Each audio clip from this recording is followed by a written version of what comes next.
appearance here in Columbus, Ohio. And just moments ago, quarterback Troy Smith was introduced to this crowd.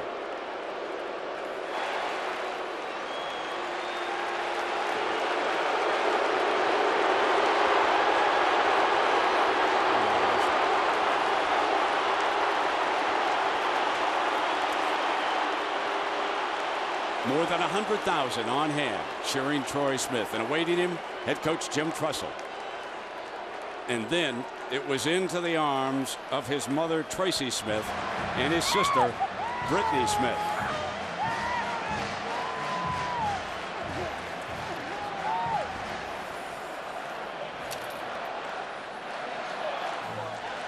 Such a rich tradition between these two schools. Michigan #1, Ohio State #5 in victories. Troy Smith has won the last 2 showdowns against Chad Henne. 9 Heisman trophies between the two schools. Lloyd Carr with the national title. Jim Trussell with the national title. And both of them trying to get back again to the championship game. The winner, no doubt, will go to Glendale, Arizona to play for it as the Wolverines come out on the field. And you know, when you look across the way, you can't help but think about Bo Schembechler. Of course, he passed away yesterday after delivering his final speech to the team the night before. We can only reflect on what's going through the minds of coaches and players. The Big Ten has lost a legend and icon. Ohio State has lost an alumnus and friend. The Schembechler family has lost a beloved father, grandfather, and husband. Bo made the game of football better in every way. Our thoughts and prayers are with his family and everyone who mourns his passing.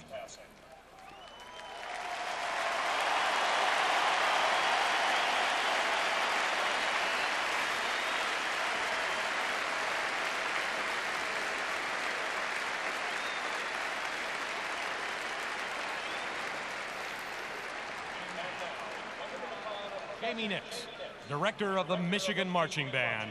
To honor America, please rise and join the band in the singing of our national anthem.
So we settle back.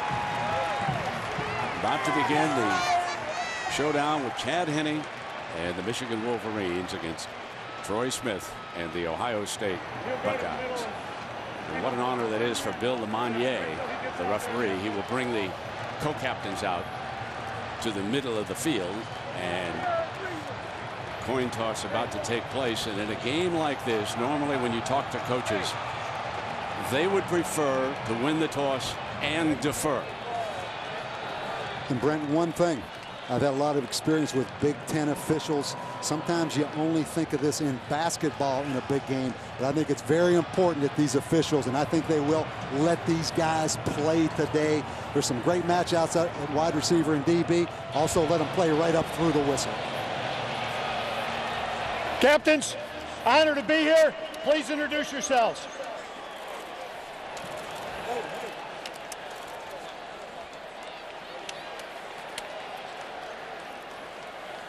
Gentlemen, we're privileged to have Mr. Paul Warfield here to help us with the coin toss. A simple heads and a tails, your call. Heads is the call. Paul, will you do the options? Let it hit the ground. It's come up tails. Ohio State, you've won the toss. Ohio State's won the toss and deferred to the second half.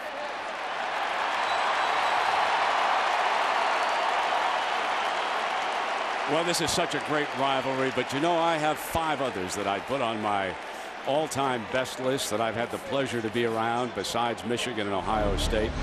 College basketball, Duke and North Carolina. North Carolina and Duke. They just keep coming after one another. You go back to the 80s, Magic and Bird. It didn't get any better than the Lakers and the Celtics in the NBA.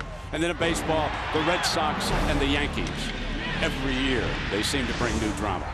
Tom Landry and Joe Gibbs, when it was the Cowboys and the Redskins going for NFC titles. But one of my all-time best was these 3 fights between Muhammad Ali and Smoking Joe Frazier. And here today, we've got a heavyweight battle. Ohio State and Troy Smith against Michigan as we check in with Lisa.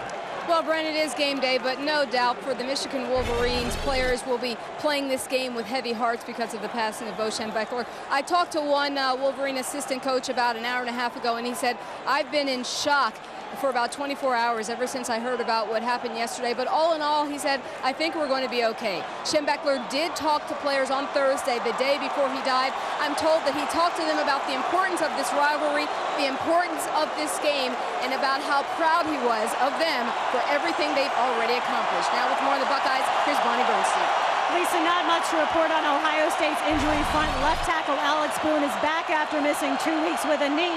The field here at Ohio Stadium was actually on IR for a while, but after being resodded a few weeks ago, the players saying it's in good shape. Last but not least, Jim Tressel managed to find a way to entirely lose his voice on Wednesday, but he told me after drinking more tea with honey than I could ever imagine, I got it back. But he said, really, does it matter? They're not going to be able to hear me in here. That is the truth, Bonnie. This is one of the noisiest venues in college football. And finally, we are underway. And it'll go out of the end zone, come out on the 20-yard line. Quarterback, Chad Henne. And so, Bob, what do we expect from Chad and this Michigan offense? Well, Brent, Michigan's played it close to the vest.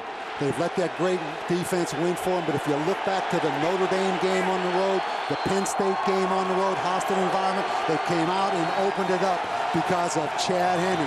He can handle the pressure of this situation, Kirk. Yeah, I think it's very important for this Michigan offense to take some chances on 1st and 10 and give Henne a chance on play action.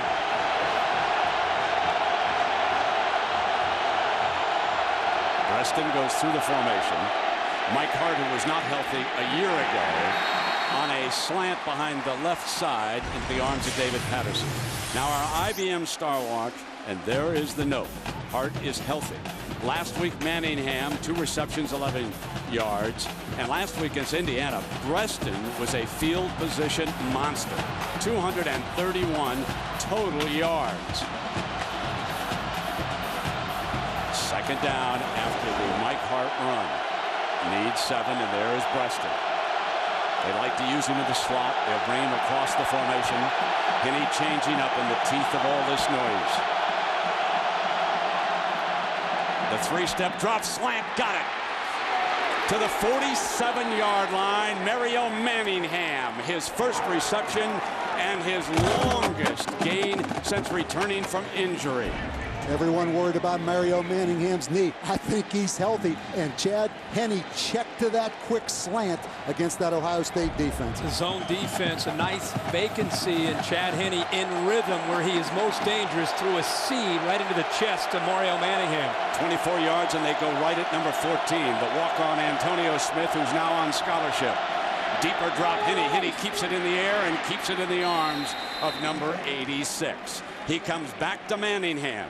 And now our city offense. And I want you to focus on number 77, Jake Long. He was playing right tackle last year in Ann Arbor. First play of the game a year ago. He drove into linebacker Bobby Carpenter. Carpenter suffered a broken leg and did not return for the rest of the season for the Buckeyes. Jake Long is a first-round draft choice waiting to happen. He is the left tackle for the Wolverines. Second now and 3.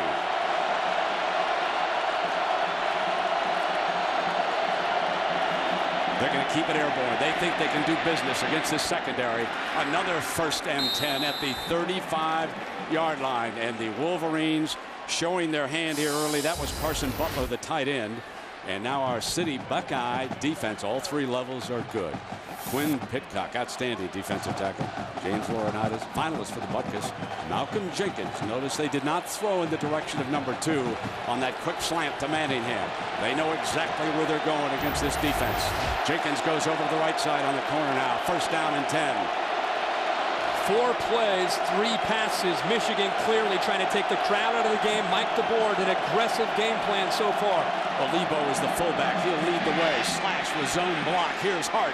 Hard to bring down with the first man. Trying to reach for the 1st down. Appears to be just a little bit short of it. Antonio Smith making the stop. Michigan wants to run the football. 65% of the time this year they've run the football, and this guy gets the carries when they hand it off. Mike Hart, great upper body strength. And one of the things that helps Mike Hart be able to get through there is the passing to slow down those safeties and slow down those linebackers. And that is hard running there to have determined running back. That picture was the Ohio State-Michigan rivalry. Running backs gaining hard yards into the teeth of a tough defense. Henney again, slant, got it, reaching for the end zone. No, wait a minute now. They're going to call it down just shy of the end zone. Reaching forward 25 yards on that play. I'm sure replay will take another look at this as to where he was going down with his knee. Mario Manningham coming up big again. And Chad Henne right now, Coach, is in sync with his motion and being very comfortable. And when he sees Antonio Pittman one-on-one with Mario Manningham, that's where he's checking, and that's where he's going. Well, he had Antonio Smith to the outside, and he hit the vertical seam. Nice throw. They come back with the running back. Michigan strikes first. Somewhere, someplace, Bo Schembechler is smiling. Mario Manningham's return triggers it. Chad Henne, just as it has been all season with the Wolverines, on target. He goes 4-4 for 67 yards on the opening drive. And the aggressive play calling, much like when Michigan played at Notre Dame earlier, much like when they played at Penn State. And in those 2 games, they averaged 15 yards of completion on 1st down. So you knew they'd come back to that again in this game. Garrett Rivas tacks on the extra point. So it looks like Troy Smith will have to try to do it again. Come back in the 4th quarter. That's been his MO against Michigan. 100,000 on hand. First time in history that Ohio State and Michigan have met as number 1 and number 2. Not one single 3rd down. And now it is the Buckeye field position star, Ted Ginn, hoping to get his hands on this kickoff. They deploy 2 wingmen at the 15-yard line, the Buckeyes do. Rivas going to take it, and they're going to try to seal him up on the right side. Ginn looking for a seam, breaks free, tackled at the 31-yard line. Let's go back to the big catch by Manningham. And here's exactly what Chad Henne saw. He saw the free safety in the middle, so he knows he has one-on-one coverage with the corner, Antonio Smith, on Mario Manningham. It ends up being zone coverage. And watch Antonio Smith's body. He gives Mario Manningham the inside, which is a big mistake and a very easy throw for Chad Henne. When Chad Henne throws in rhythm, he's a very accurate quarterback. Tressel opens with Troy Smith in the shotgun. And they will throw it. They'll put it in the hands of Ginn, trying to come right back. And that is Hall, the outstanding corner. They decide to throw the first pass, and here is Troy Smith. And what do we expect for the Buckeye game plan here today, Kirk? Well, I think you're going to see Ohio State try to spread the athletic Michigan defense out with multiple wide receivers and give Troy Smith an option at the line of scrimmage to either go to the run with Antonio Pittman or try to find some one-on-one matchups on the outside, depending on how Michigan's defense tries to come after the Ohio State offense. Here's your 2nd and 8. Rolling to the right. A strike to Ginn for the 1st down. So twice they put it in the hands of number 7. And it results in a first down for the Buckeyes. Our IBM Star Watch for Ohio State. Antonio Pittman last year, he scored the winning touchdown.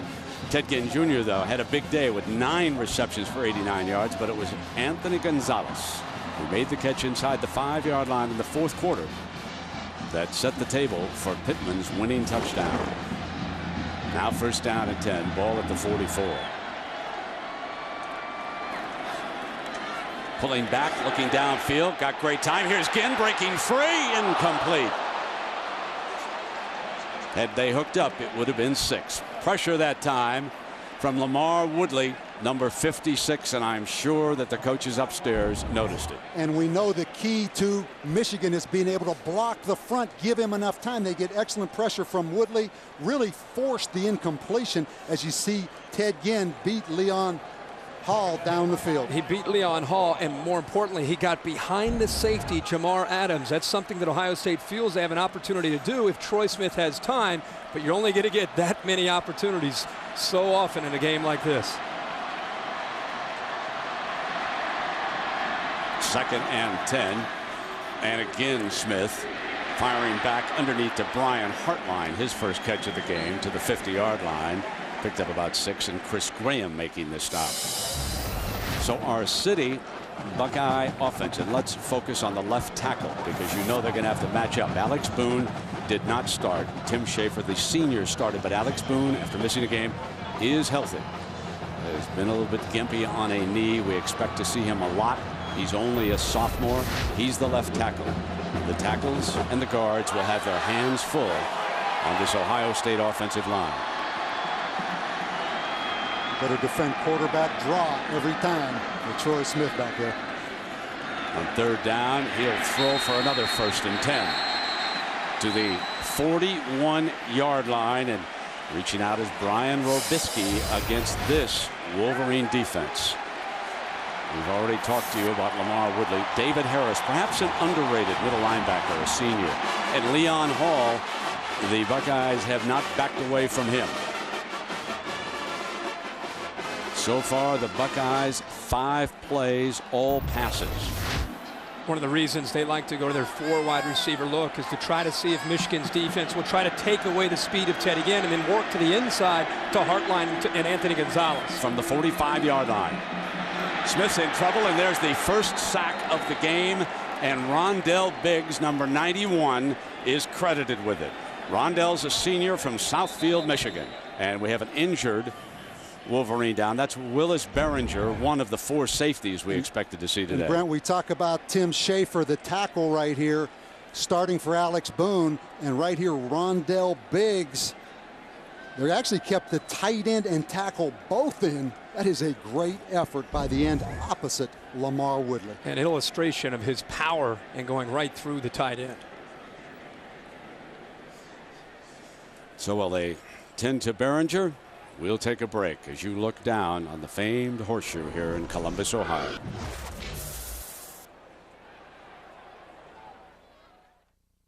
Top of the hour in the East, and we see that Willis Behringer being helped off to the sideline. So 4 p.m. Eastern time. Sun starting to set here in Columbus. Lights will be on before this one ends. Troy Smith in the face of pressure again, dropping off the screen pass this time. And the very aggressive defense. There is David Harris coming up to make the play, and Woodley obviously exchanging some words with number 10, but the Wolverine front bringing pressure. The whole key to this game, can they protect? Again, you see a screen pass, they're going to give penetration, not quite that much penetration. Well, Woodley is one of the best pure pass rushers in college football. Played at 274 last year, down to 250 this year. His acceleration, he went right by Schaefer. 3rd and 16. Here comes the blitz. Engelman trying to get there. Caught.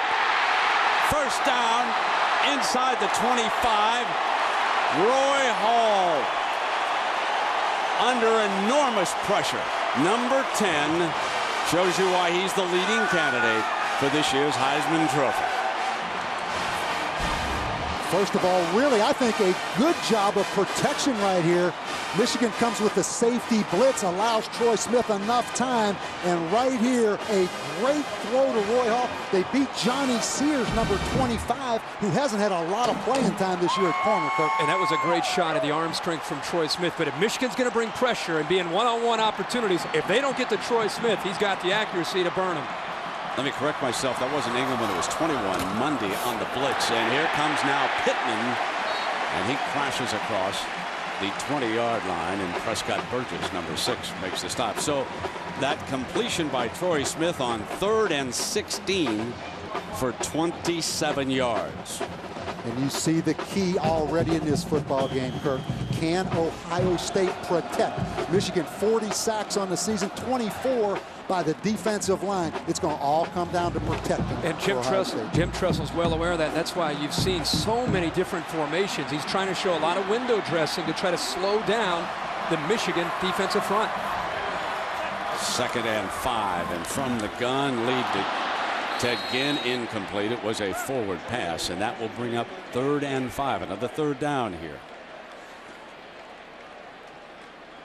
Saw that formation. You talk about formations. They call that the shot Ginn when Teddy Ginn is in that slot right there. Such a cat and mouse game early in big games like this with so much hype. The coaches who have the perspective that we have, looking down and seeing where the adjustments need to be made after the first 2 offenses have been on the field. 5 receivers. Smith underneath again. Roy Hall's 2nd catch, and he's inside the 10. It'll be 1st and goal, Buckeyes. And Kirk, you talk about the coaches' flexible game plans. It all comes down to the quarterbacks. Both teams with quarterbacks that can do it all. Michigan at time only rushing 3, and big Roy Hall at about 230 pounds making the catch for the 1st down. Interesting play call there because they had so many receivers in. Michigan's defense so aware in the middle of the field that they sat back down the middle of the field, and it opened up a nice vacancy underneath. Play fake. Slant. Another completion to the 2-yard line. Putting it in the arms of the fullback. They slip him out. They told us they were going to include this in the game plan. And Stan White Jr., a good receiver. Watch him come out of the backfield. He's the fullback. There's 89.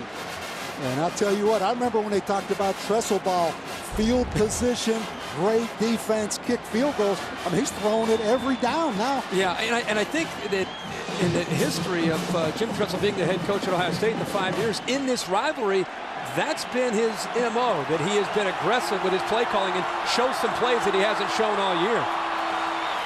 The power look on 2nd and goal.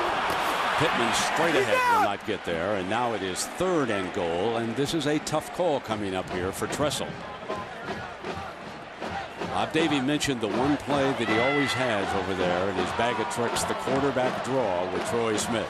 And so difficult to defend right here on 3rd down at the 2-yard line. They could run option. They may go power. It looks like they're in 4 wide receivers right now on the 2-yard line, Kirk. Yeah, I wouldn't be shocked to see them spread this great Michigan defense out and give Troy an option to run or throw because of his versatility. Ohio State better hurry. They're going to call timeout right here.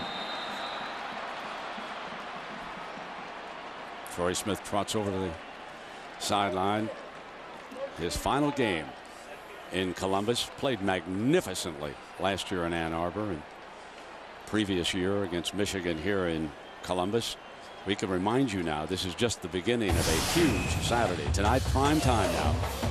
You're not going to want to miss this. Cal, USC, 8 Eastern, ABC, high definition. I know, Kirk and Bob, as soon as we get finished, I wouldn't miss a snap in that game. No, I think this will be, it's a shame it's the same weekend as this game because it's one of the great games of the year. Cal, of course, looking ahead last week when they went up against Arizona, and Mike Stoops was able to pull off an upset, but Cal still playing for the right to get to Pasadena in a trip to the Rose Bowl. So it's Saturday night football.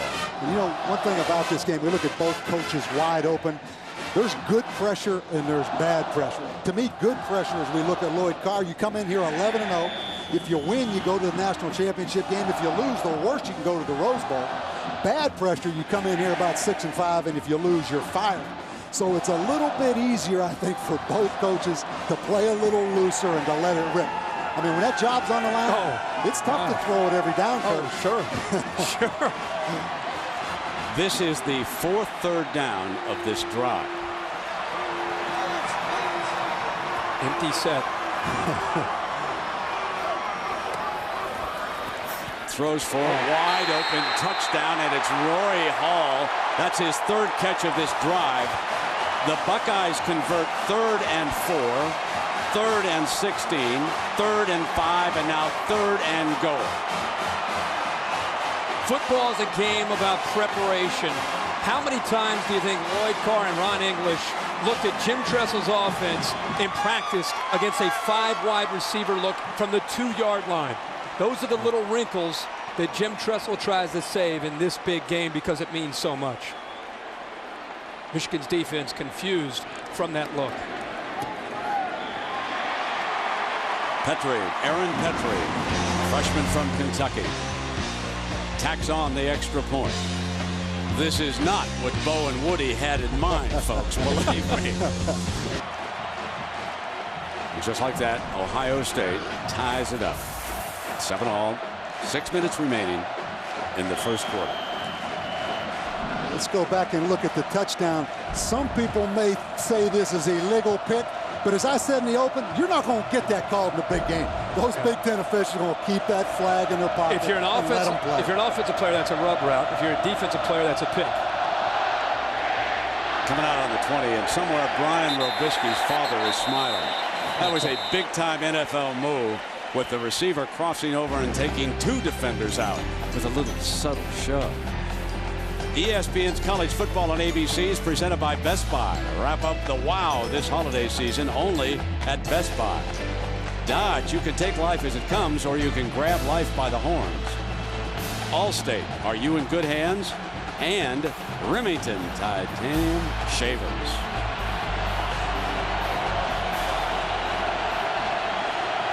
Temperature in the high 40s here. No rain or snow in the forecast. Wolverines with the ball for the 2nd time, and they're going to put it right back up, and the receiver fell. They were coming right back, and there was the first slip on the new turf, but there was pressure from David Patterson. It's the first time that Ohio State has applied pressure on Chad Henne, but he still had enough time, and it's been interesting to see Mario Manningham stay on his feet. If he stays on his feet, that's another completion for Henne. And I think we're going to see a lot of slippages as the day goes on. The field resodded 3 weeks ago. Hasn't had a chance to seal, and there's a lot of open seams on that field. 2nd and 10 with the power look for the Wolverines. Here's Hart, stretch blocking, trying to get the angle, pushed out of bounds. About the 24-yard line, picking up 4, and that'll leave him 3rd and 6. That was Malcolm Jenkins, the corner there. And I know Bob Davie just tackled me because he likes to see corners who have ability to cover, who want to come up and get physical. You just hit me. You like that, don't you? I wouldn't quite call what I did to you a hit, but you're exactly right. That was a great tackle. You're a defensive guy. All defense. I love myself. I love to see corners in this day and age. Everybody idolizes Deion Sanders. How about a corner that can cover that also likes to come up and hit you? I agree with you. Here's Michigan's first 3rd down play. 3rd down and 6.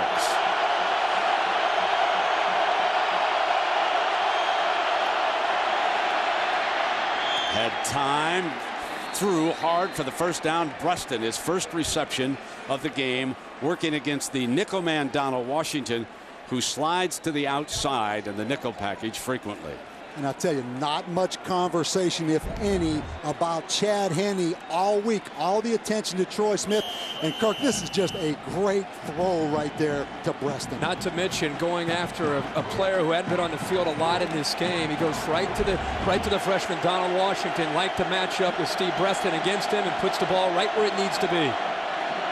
And a movement by the right guard, Alex Mitchell. Ball start. 73 offense. 5-yard penalty. Still first down.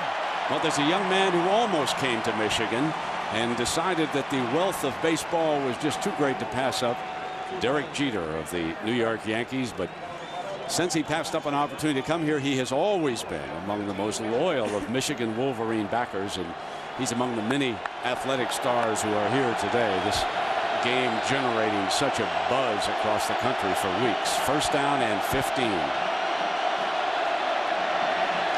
Heaney has great time. He's got a man wide open. Incomplete. He had the big fella wide open that time, and they could not hook up. Mario Manningham was headed for 6. And Kirk, Mario Manningham is the best double move wide receiver in the country. Right there is what I mean about double move. You thought he was wide open against Notre Dame?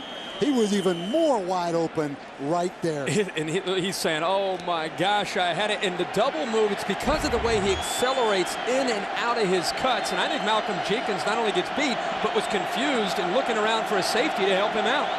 On second down and 15, protection holds, and they are moving Carson Butler off the line of scrimmage, the tight end who has come on so strong here for the Wolverines. He's just a sophomore from Detroit.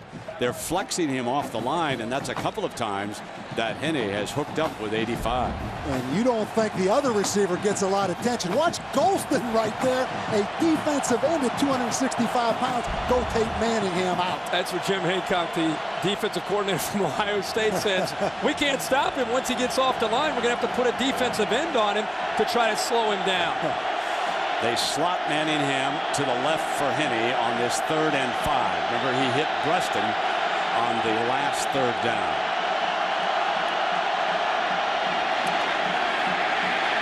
He's got time. Now it comes free. He has to throw that one away. Past the line of scrimmage and out of bounds. The linesman right there on the throw as Heaney alertly fires it. He has to get it past the line of scrimmage and out of bounds. The Buckeyes were lobbying, and now they will send Gonzalez and Ginn back deep on this punt. So here come the field position twins for Ohio State. And now Lloyd Carr must show his hand. He doesn't like to punt away from people because he said you can louse it up too easily. There's a penalty, however, thrown by that linesman. They're going to put it in Ginn's hands. And he is down at the 20-yard line. Remember, we have a flag back at the 35-yard line.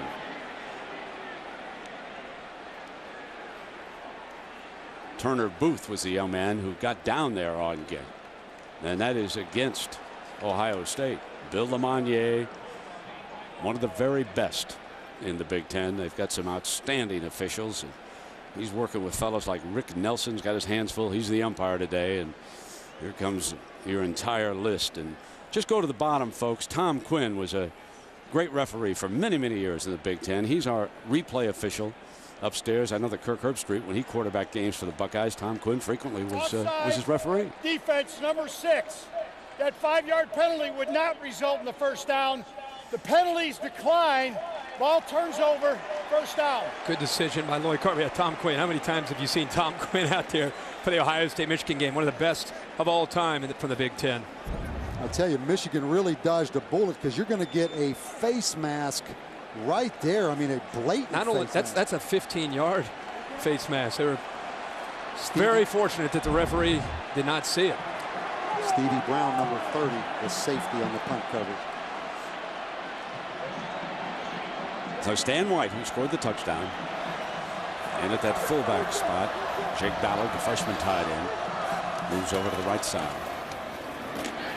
And Antonio Pittman, number 25, he's into the arms of Prescott Burgess, number 6. And our fine aerial coverage on this beautiful Saturday in November, brought to you by Goodyear Tires, featuring triple tread technology with 3 separate tread zones for peace of mind in any weather.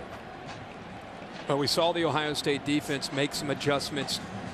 It looked like we were going to just continue to see the offenses going down the field, but Ohio State's defense made the adjustments, forced the punt. Now we'll see if Ron English and his troops have a chance to do the same thing. 2nd and 8. Gonzalez in motion, and the Wolverines are chasing him. They throw the slant again, and he is down just short of the 30-yard line. And the first down markers at the 30, I believe Morgan Trent, the corner who made the tackle. And I think a developing story will be this field again. We mentioned it was resodded. I mean, right there, Lamar Woodley just slipping coming out of his stance, Kirk.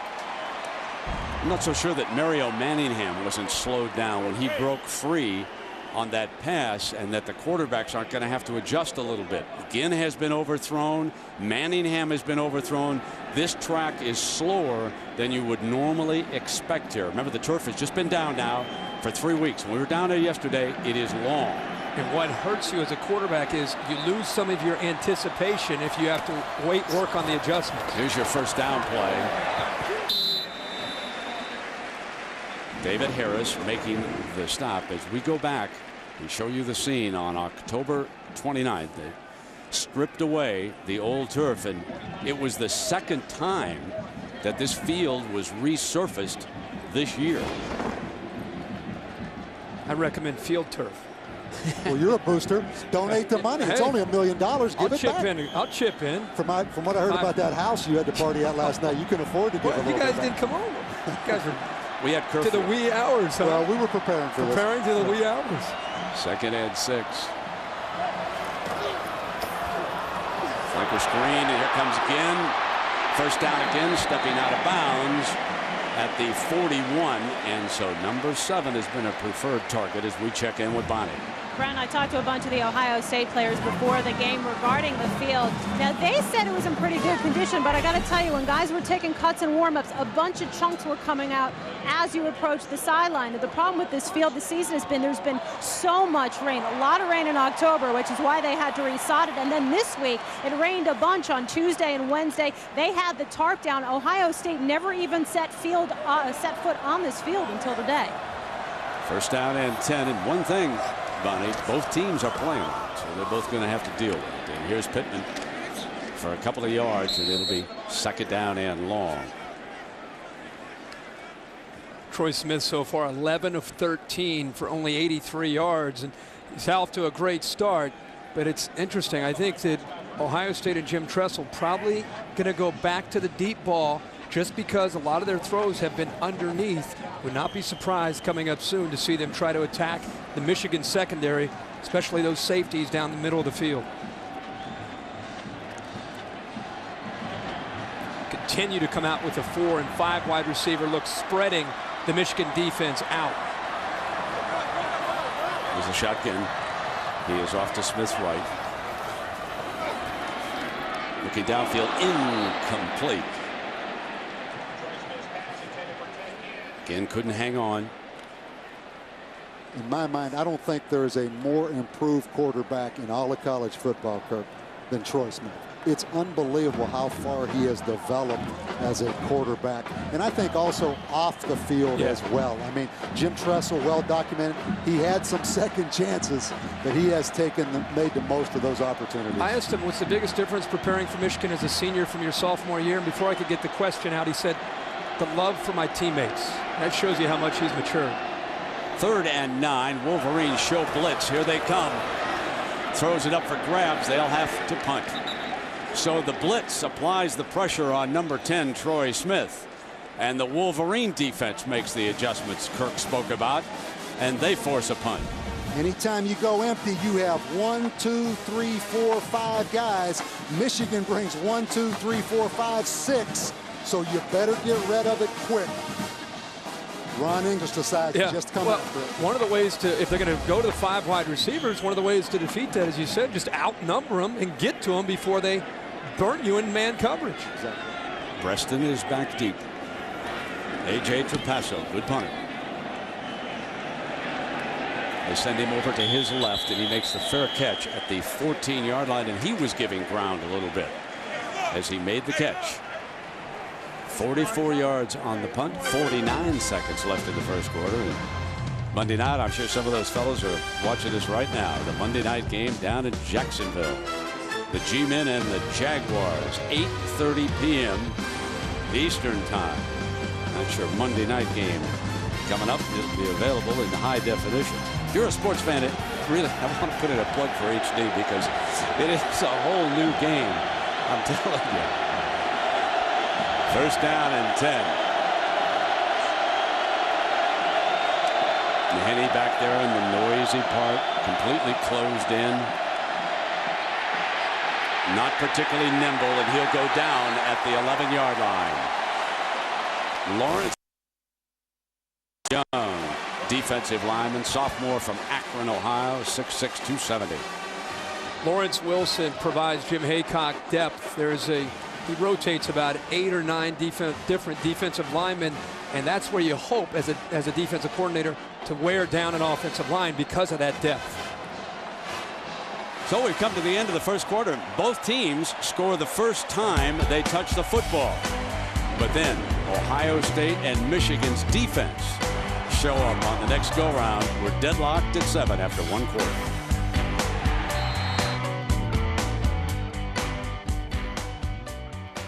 The great names. The first African-American football player, and he was a star at Ohio State. There's the great Bill Willis, who went on to the National Football League. The A.D. Gene Smith came in here before the game, and he said, Willis opened the door for fellows like me, and he received a rousing ovation here. Now it is first down for Henne, and the Wolverines were tied at 7 as we start the second quarter.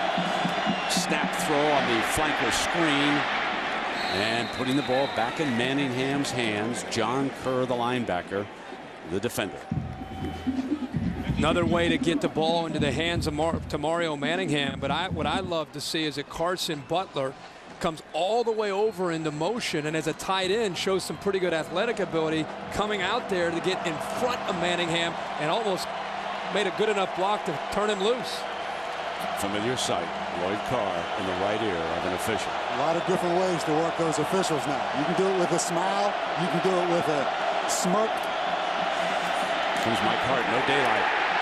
First man didn't get him down, but second, third, and fourth were all over him.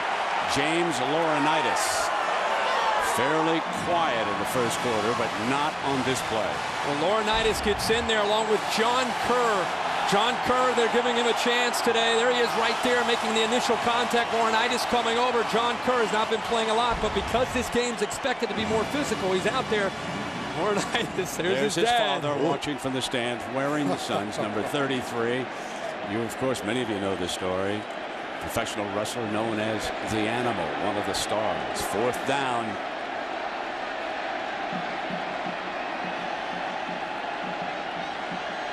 Got the twin receivers back, so different looks on the punt return team.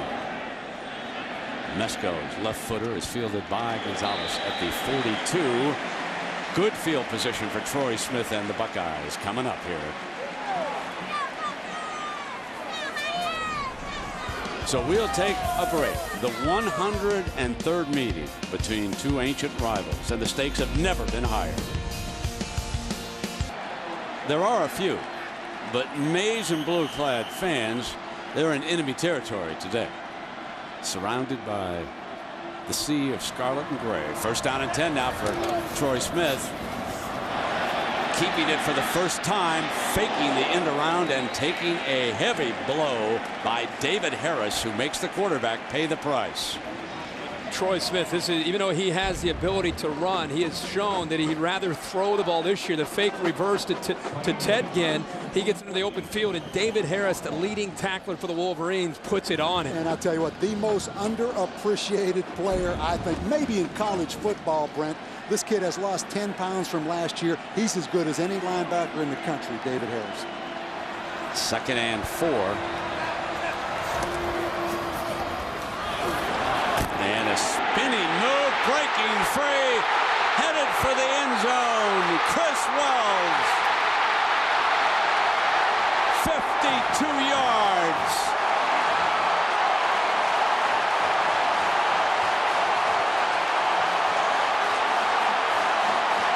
The young man known as Beanie, the freshman and the most heavily recruited running back in the country, Chris Wells, ignites a fire.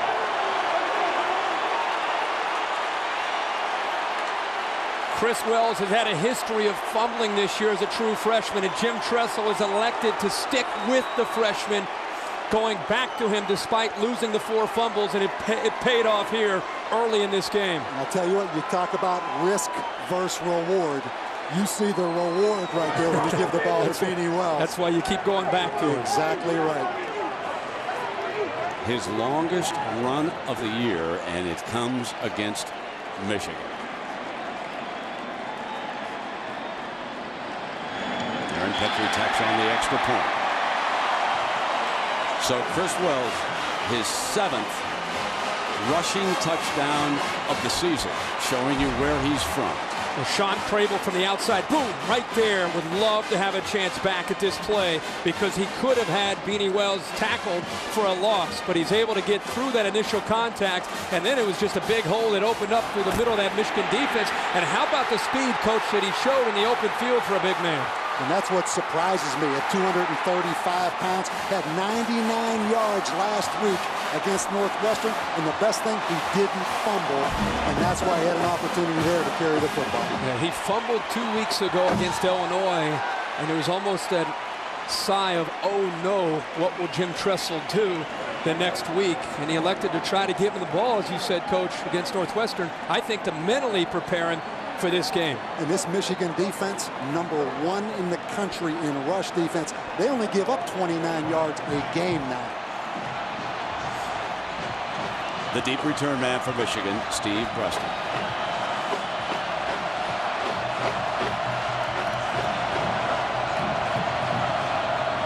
The Wolverines trailing for the first time in this showdown.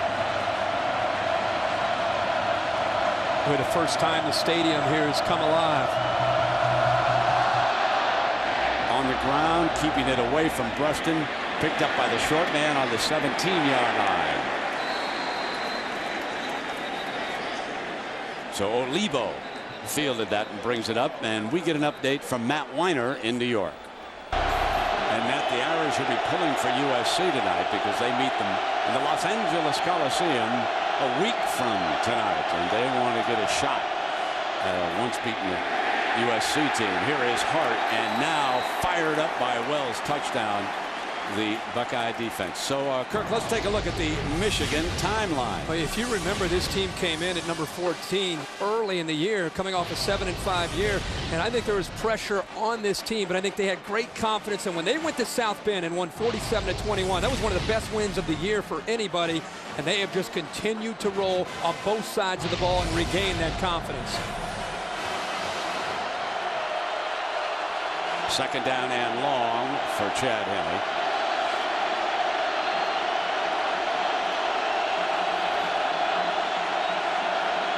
Here comes a linebacker blitz.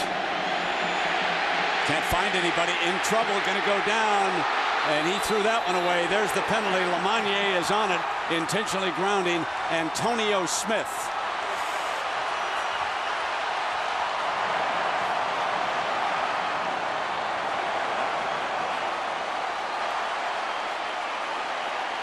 Grounding, number 7 on the offense.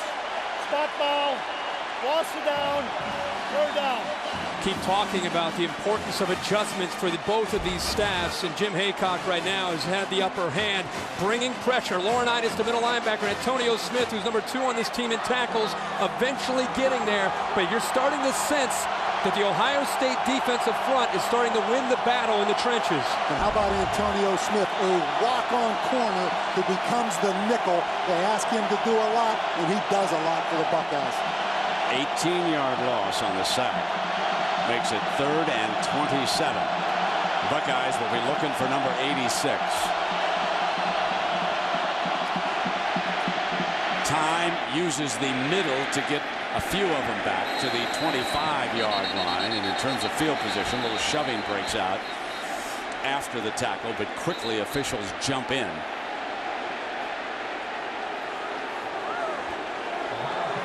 Believe it or not, even though this is a nasty rivalry on the field, you talk to former players that play in this game, and they'll tell you it's one of the cleanest games that they've ever played in their careers because of the respect that these two teams have.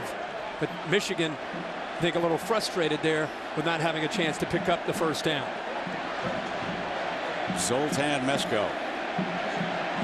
A big leg, but not particularly quick in getting it off. Let's see what the Buckeyes do. There is a penalty flag. Fair catch is called at the 30-yard line, but there is a penalty flag back at the 30-yard line.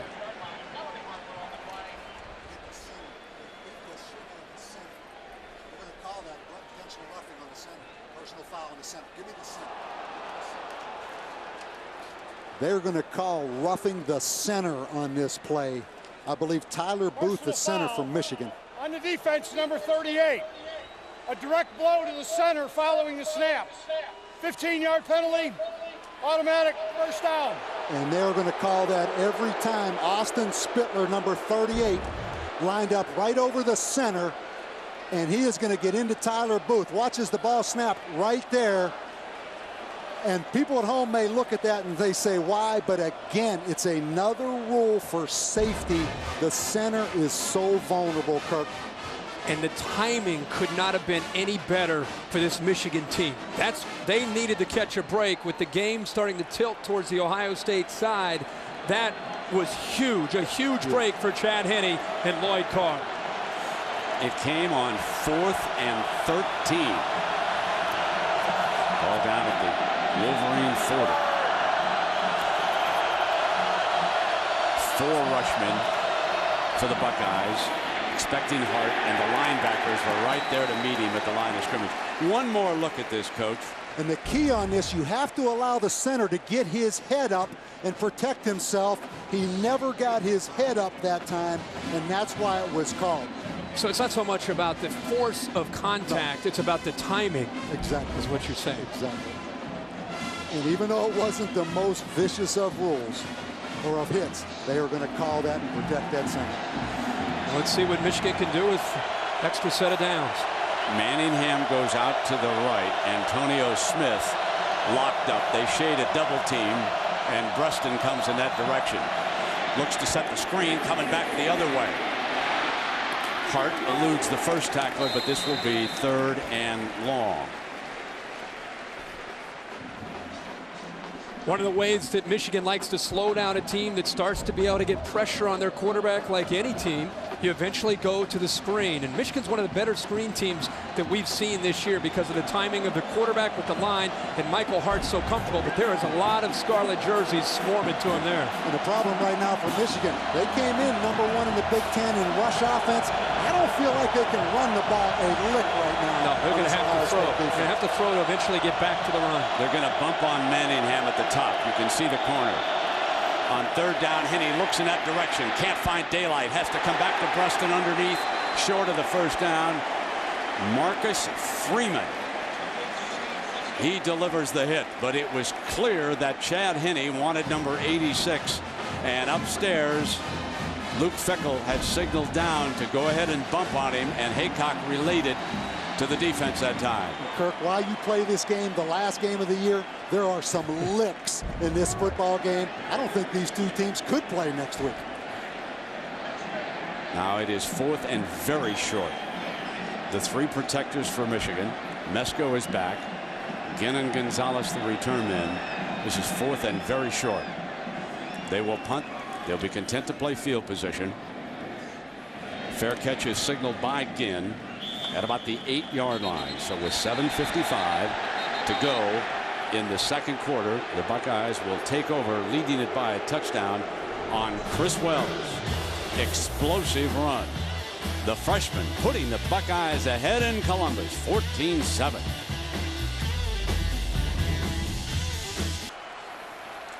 We're back. Ohio State football. Kirk, that was a big exchange of field position with that penalty. Huge exchange there. 26 yards that Michigan gained because of the personal foul after Ohio State allowed Michigan to have the ball back. Now they're inside their own 10.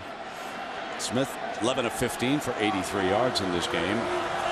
stayed back in the shotgun. Here's Pittman back on the field. We check in with Lisa on an injury in the Michigan side. Lisa? Well, Brent, number 19, Willis Behringer, he is now standing on the sidelines with his teammates, but for about 20 minutes after he got injured in the first quarter, he was over on the training bench. They were working on his right knee. He had ice on the knee. As I walked by him, I said, are you okay? And he just shook his head no.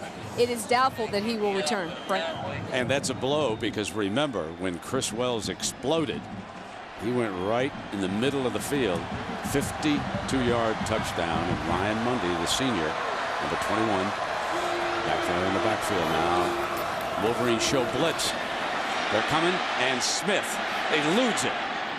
And on a comeback route, receiver was left standing. Robisky into the middle of the field. What a play by first Smith, avoiding the pressure, and then Robisky working against the corner. 39 yards. And there's an old saying sometimes, it's not the X and O's, it's the Jimmies and the Joes. And right here, Troy Smith explains what I mean about that, Kirk. Well, this is a great job of not only Troy Smith buying time to get outside of the pocket, but what you can't see here is Brian Robisky adjusting, coming back to the ball. The near receiver, anytime your quarterback breaks out to the outside, you've got to come back to the ball and a scramble draw to help him. Robisky, for a young receiver, great instincts there. And Leon Hall missed a tackle. And Pittman now daylight 10 yards on the left side. There were a couple of things obvious on that last play. Number one, Alan Branch lost his footing. The big Michigan defensive lineman trying to close in on Smith. Number two, Leon Hall should have wrapped up Robisky. So one just an unfortunate break for the Wolverines, and the other a big-time mistake by their best corner. And you also, just another example of how explosive the Ohio State offense is. 1 second they're pinned inside their own 10, and a couple plays later they're already in Michigan territory. They're one of the more explosive offenses in the country because of the way they spread you out, and then they have speed and an experienced quarterback in Troy Smith. And the amazing thing, I don't think Anthony Gonzalez not yet has had a ball thrown to him who most people thought would be the difference in this Ohio State offense today in this game. Instead, it has been Roy Hall who caught a touchdown pass. Robisky's been a go-to guy, and also Brian Hartline. And of course, again, early and often, but number 11, Anthony Gonzalez, remains one of the best in college football. And there's still a lot of time to go. 6:28 now here in the second. Now watch Hall here. And Robisky slips him. The tackle was up way too high. His dad, Terry Robisky, Brent, you referred to it earlier, been in the NFL coaching for a long time. He's now a receiver coach for the Cleveland Browns. Second down, powering ahead. Great fake. Wide open. Ginn.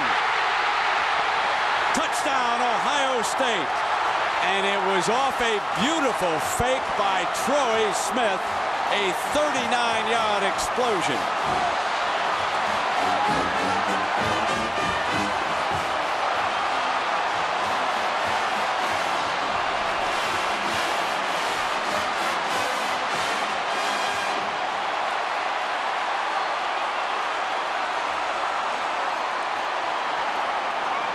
And just like this, the Buckeyes show everyone why they are the #1 ranked team in the country.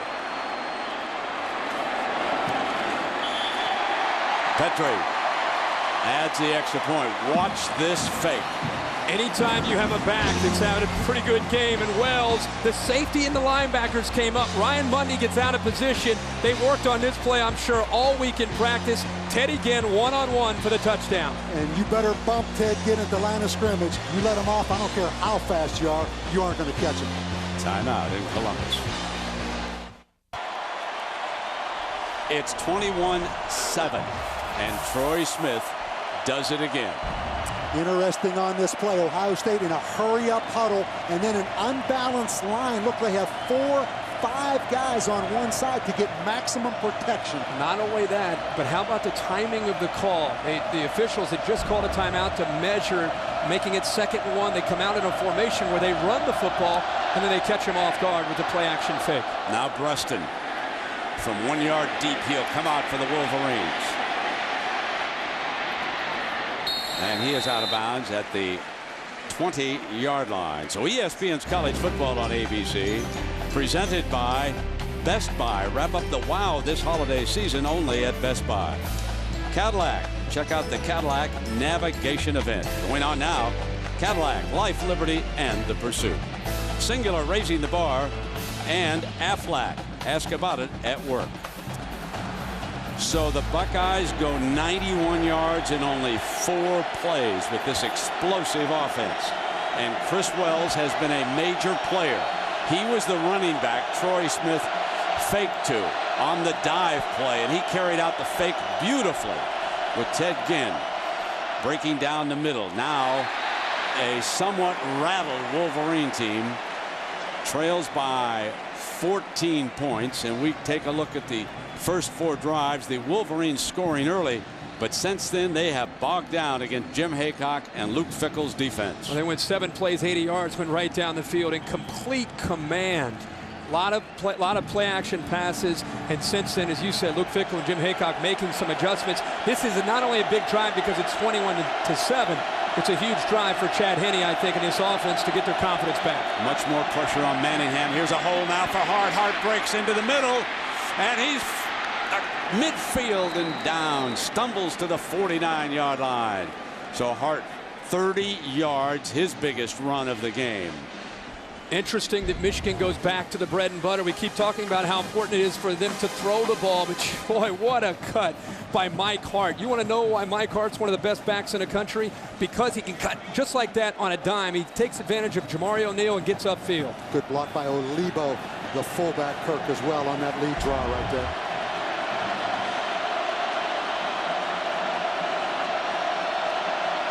Now they release a little pressure. Corners back off here on 1st and 10 from midfield.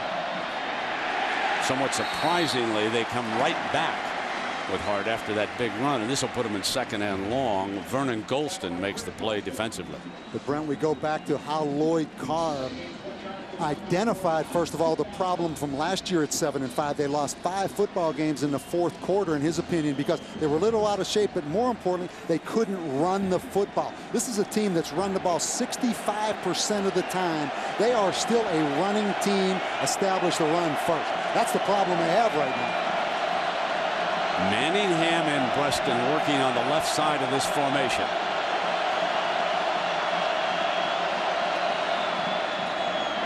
For the 3rd straight time, it's going to be Hart, and this will be 3rd and fairly short for the Wolverines after that run. Brandon Mitchell making the stop. So here comes the 3rd down call for Lloyd Carr. He's busy communicating with his offensive assistants. The coordinator Mike DeBoard moving to that position prior to the season.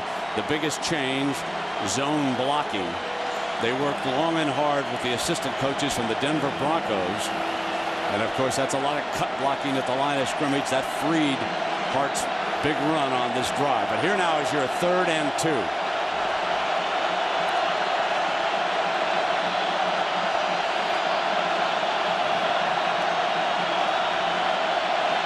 Here comes a linebacker blitz. Henne against it, throws high and incomplete. And there's a penalty flag. The penalty flag is thrown against Malcolm Jenkins.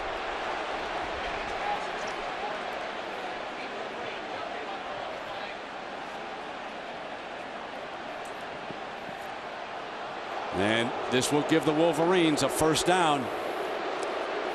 This is the 2nd big penalty against Ohio State. 15-yard penalty, previous spot. Automatic. 1st down. And let's take a look at this, because as you know, in the NFL, you can't touch them after 5 yards. Now the question here, the only question I have, was that football in the air when he collisioned him? Because I didn't really see a lot of holding or anything. There was nothing downfield. It had to be the initial contact right up to, near the line of scrimmage. That official is looking right at the ball in the air, fellas. That's where the flag comes out. Ball goes in the air. You cannot hold up a receiver. 1st down and 10. Ball inside the 30-yard line. Chad Henne's under pressure, sacked him down at the 40-yard line. Golston is there. Joe Penton is there. Richardson in on him. The linebacker comes John Kerr on the blitz, occupying 2 offensive linemen. A mistake that time by Mark Beal not coming over because it freed Penton to come right through the interior of the offensive line. A mistake and miscommunication because of the blitz there from John Kerr. And let's think back when this season started, everyone wanted to know, could Ohio State's offense score enough points because of the young Ohio State defense? Kirk, they only give up 7 points a game here. Yep, #1 in the country coming into the game. 2nd and 20.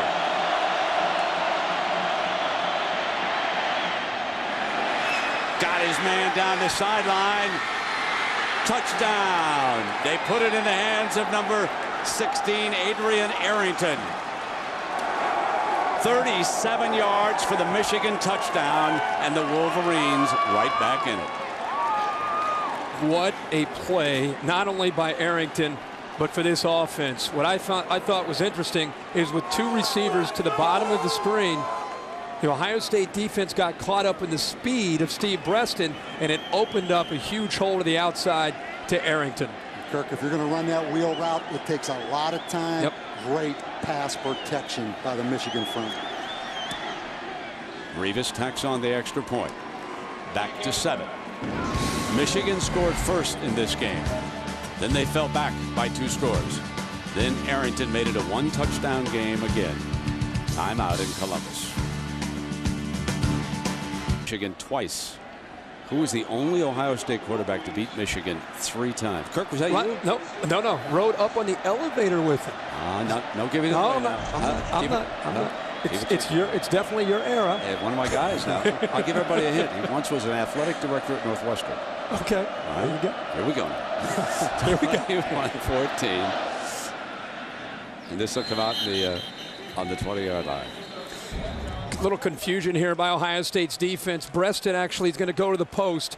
Arrington's coming out to set it up, and then a wheel route down the sidelines. Confusion because of the corner going to the middle of the field following the post. Yeah, Kirk, look at the vacancy on the outside. Donald Washington playing outside thirds. Bit the post, didn't take care of his area of responsibility on the field. But keep in mind, when Ohio State goes to nickel, Antonio Smith goes to nickel, Donald Washington comes in as the 5th defensive back at corner. Antonio Pittman, the running back for the Buckeyes, take over on their own 20-yard line. There's a fake to him and a strike, and Gonzalez's first catch of the game for a first down at the 31. Mundy, the safety, makes the tackle. Our Pacific Life game summary here, and it has been a wide open, high scoring affair so far. 35 points in a Michigan-Ohio State game in the first half.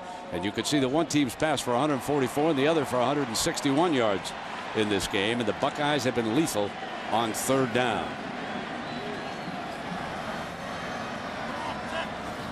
On 1st down, from the gun into Ginn's hands, and that's his 6th catch of the game already.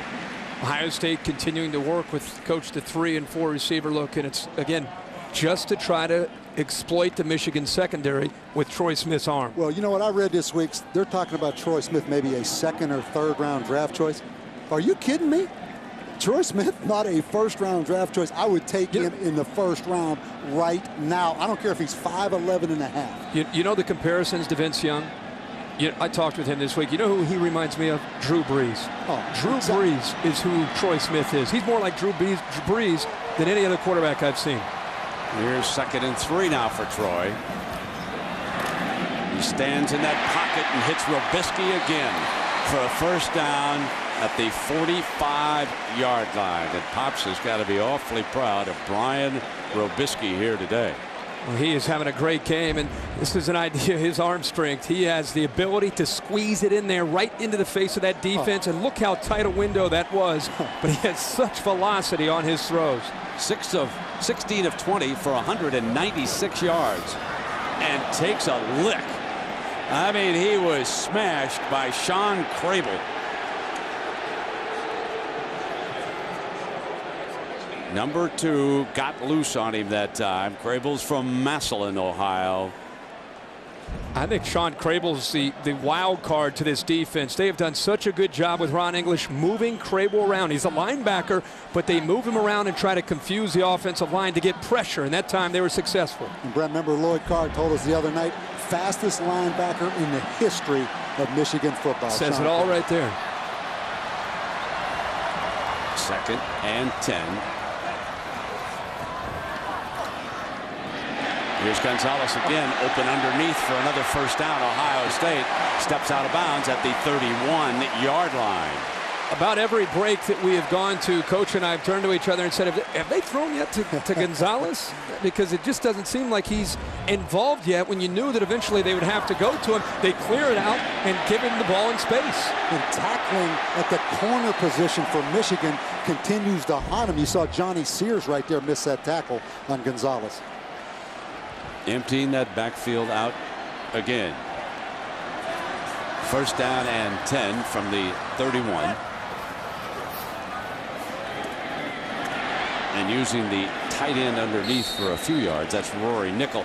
Troy Smith is spreading the ball around to any number of receivers in this game. Robisky and Hall and Hartline and Gonzalez and now Nickel.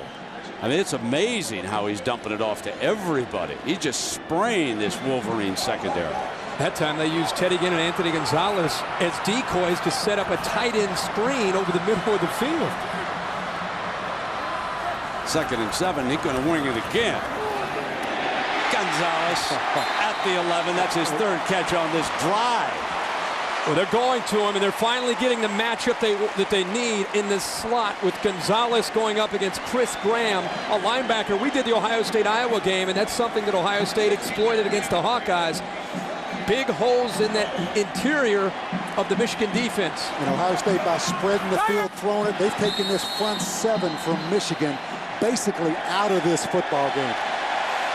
And that defense is just asked to catch its breath.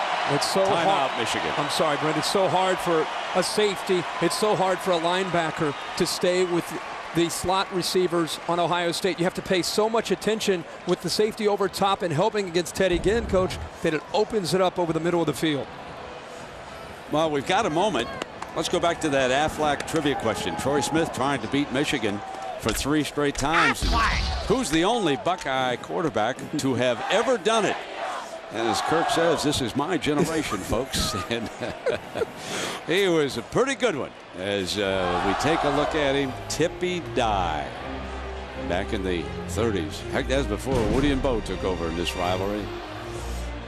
Tippy wearing number 50 back there. What a nice man. Now he's 94, I think, years old now. He made it back for this game. Well, he was excited coming up in the elevator before the kickoff. He was so excited. He said he had a chance to talk to Troy Smith yesterday at practice. You look at those Ohio State offensive stats. Keep in mind, this is the number 3 total defense in the country right here as we look at the Michigan defense. Coming in, you knew that the 4 and 5 wide receiver look spreading the athletic front of Michigan would be a problem. It really was going to come down to Alan Branch and Lamar Woodley getting the pressure on Troy Smith. But you know, the ball comes out so quick. Tough to get there. On first down, another completion. This one to the 7-yard line this time. Robisky the target. Still 2 timeouts left for Ohio State. I think Jim wants one of them right now. Now he's got a rule change a few years back that coaches can come out and call a timeout. And while we take this break here, let us check in with Matt Weiner and another update. Hi, Brent. It's a Verizon Wireless update from the Iron Bowl. Mike Shula trying to get off the schneid. He has never beaten Auburn. John Parker Wilson to Nikita Stover. Short pass, long run, 48 yards. They go for 2 and don't convert, so it's 14-9 there. Arkansas still just 55 yards rushing, but leading at Mississippi State, trying to win the SEC West. And Brady Quinn has thrown his 90th career touchdown pass that leads all active quarterbacks. Matt, thank you. And here it is 21-14. Ohio State leading Michigan with 24 seconds left in the first half here now. You know, I think the biggest problem Michigan has against this spread set is they have to play zone coverage. Troy Smith's picking them apart because Michigan, or really anyone else in this country, has a hard time matching up and playing any man-to-man against these 4 and 5 wide receivers. Well, and because they spread you out with 4 receivers, they still have the ability to get physical with Antonio Pittman and Chris Wells. So it's almost pick your poison with the way their offense attacks. Let's see what Tressel wanted to emphasize in that timeout. Slant, Gonzalez, touchdown, Ohio State. That's what he wanted to emphasize. Stick it in the end zone. Number 11, 4 catches in this drive. We were wondering where he was, but remember we said a lot of time left for number 11.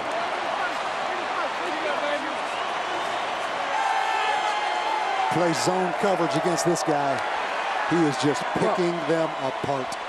You might as well try to go to a dime coverage because you're not going to have any success with Chris Graham or any other linebacker for that matter walked out over Anthony Gonzalez. Extra point is added by Petrie. You know, when you have Gonzalez here and you've got a linebacker walked here, he's got the option to go whichever way he wants. And in space, it's difficult. He tries to take away the inside, but you're talking about the best wide receiver on the Ohio State team as far as route running, and it's just so hard in space for a linebacker of that size to stay with the quickness of Gonzalez. What happens? Even Michigan runs out of talented corners to try to match up and play man under coverage on 5 quick wide receivers like Ohio State has. Tremendous game plan by Jim Tressel.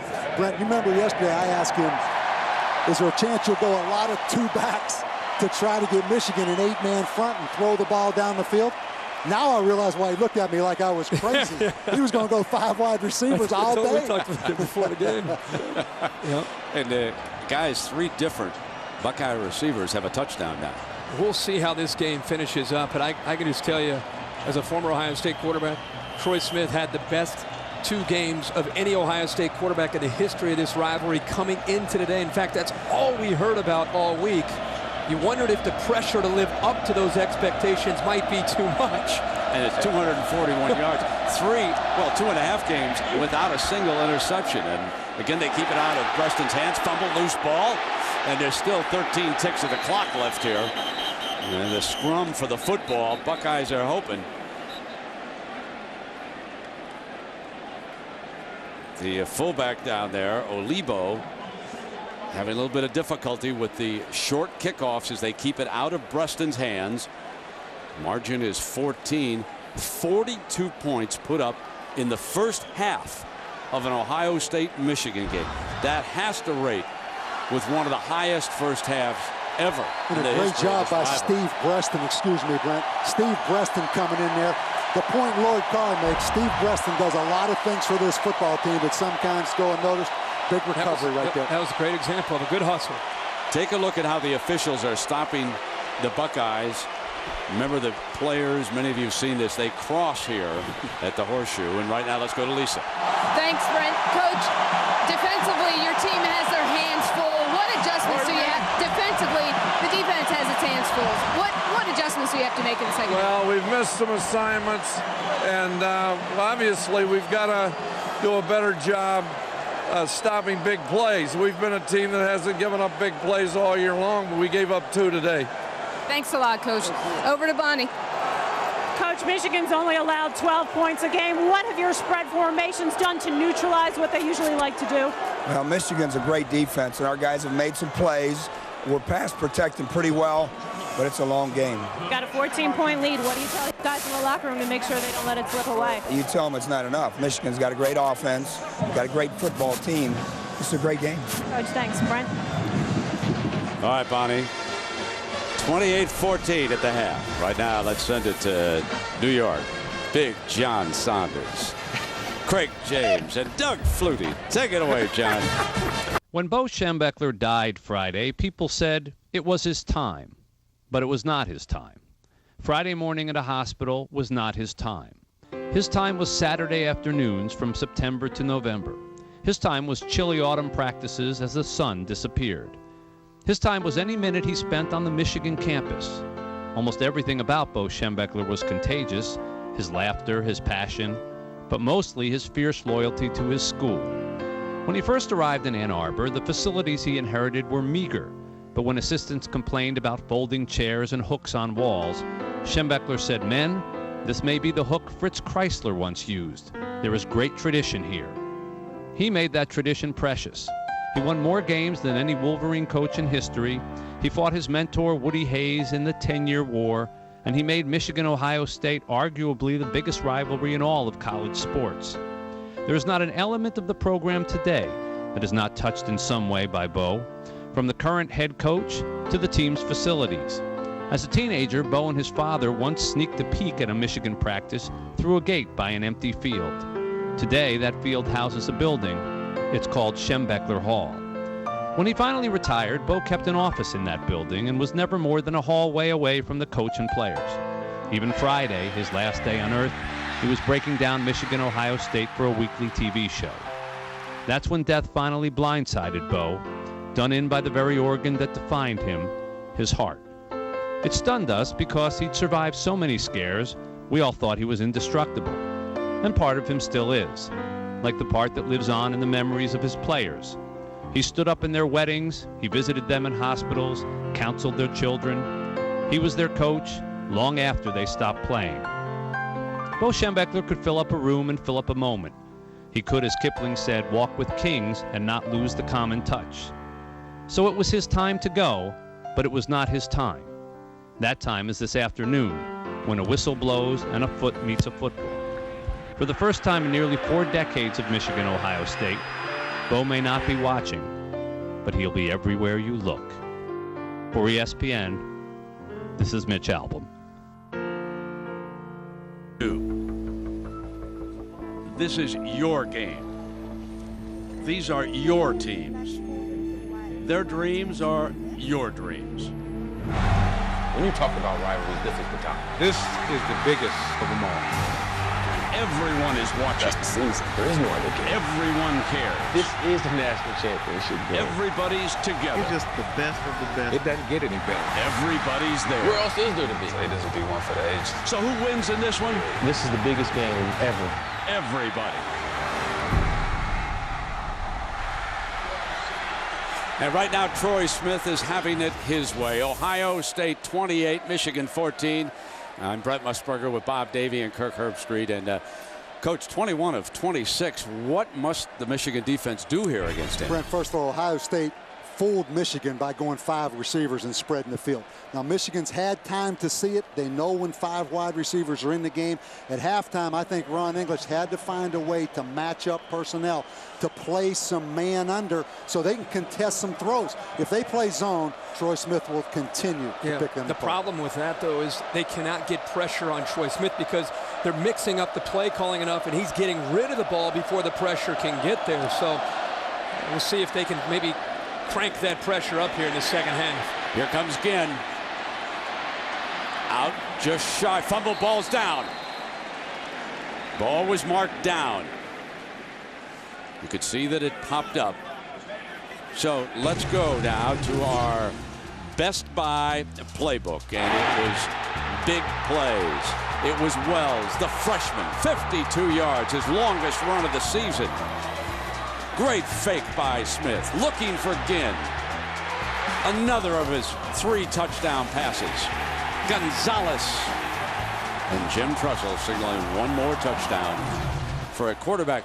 Kirk, you and I were talking. I mean, Troy Smith has been unbeatable in big games. He plays his best in the biggest games. And you always hear players refer to the big games and the opportunities, and we've seen that in his career.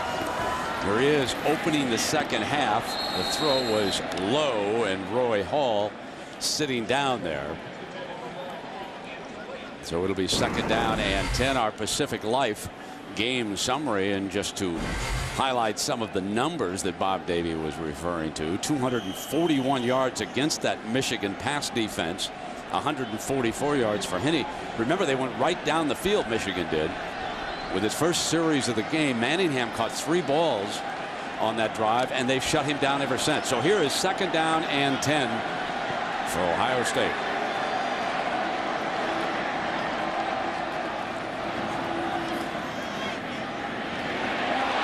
Incomplete, in and out of Ginn's hands, and it is suddenly 3rd and 10.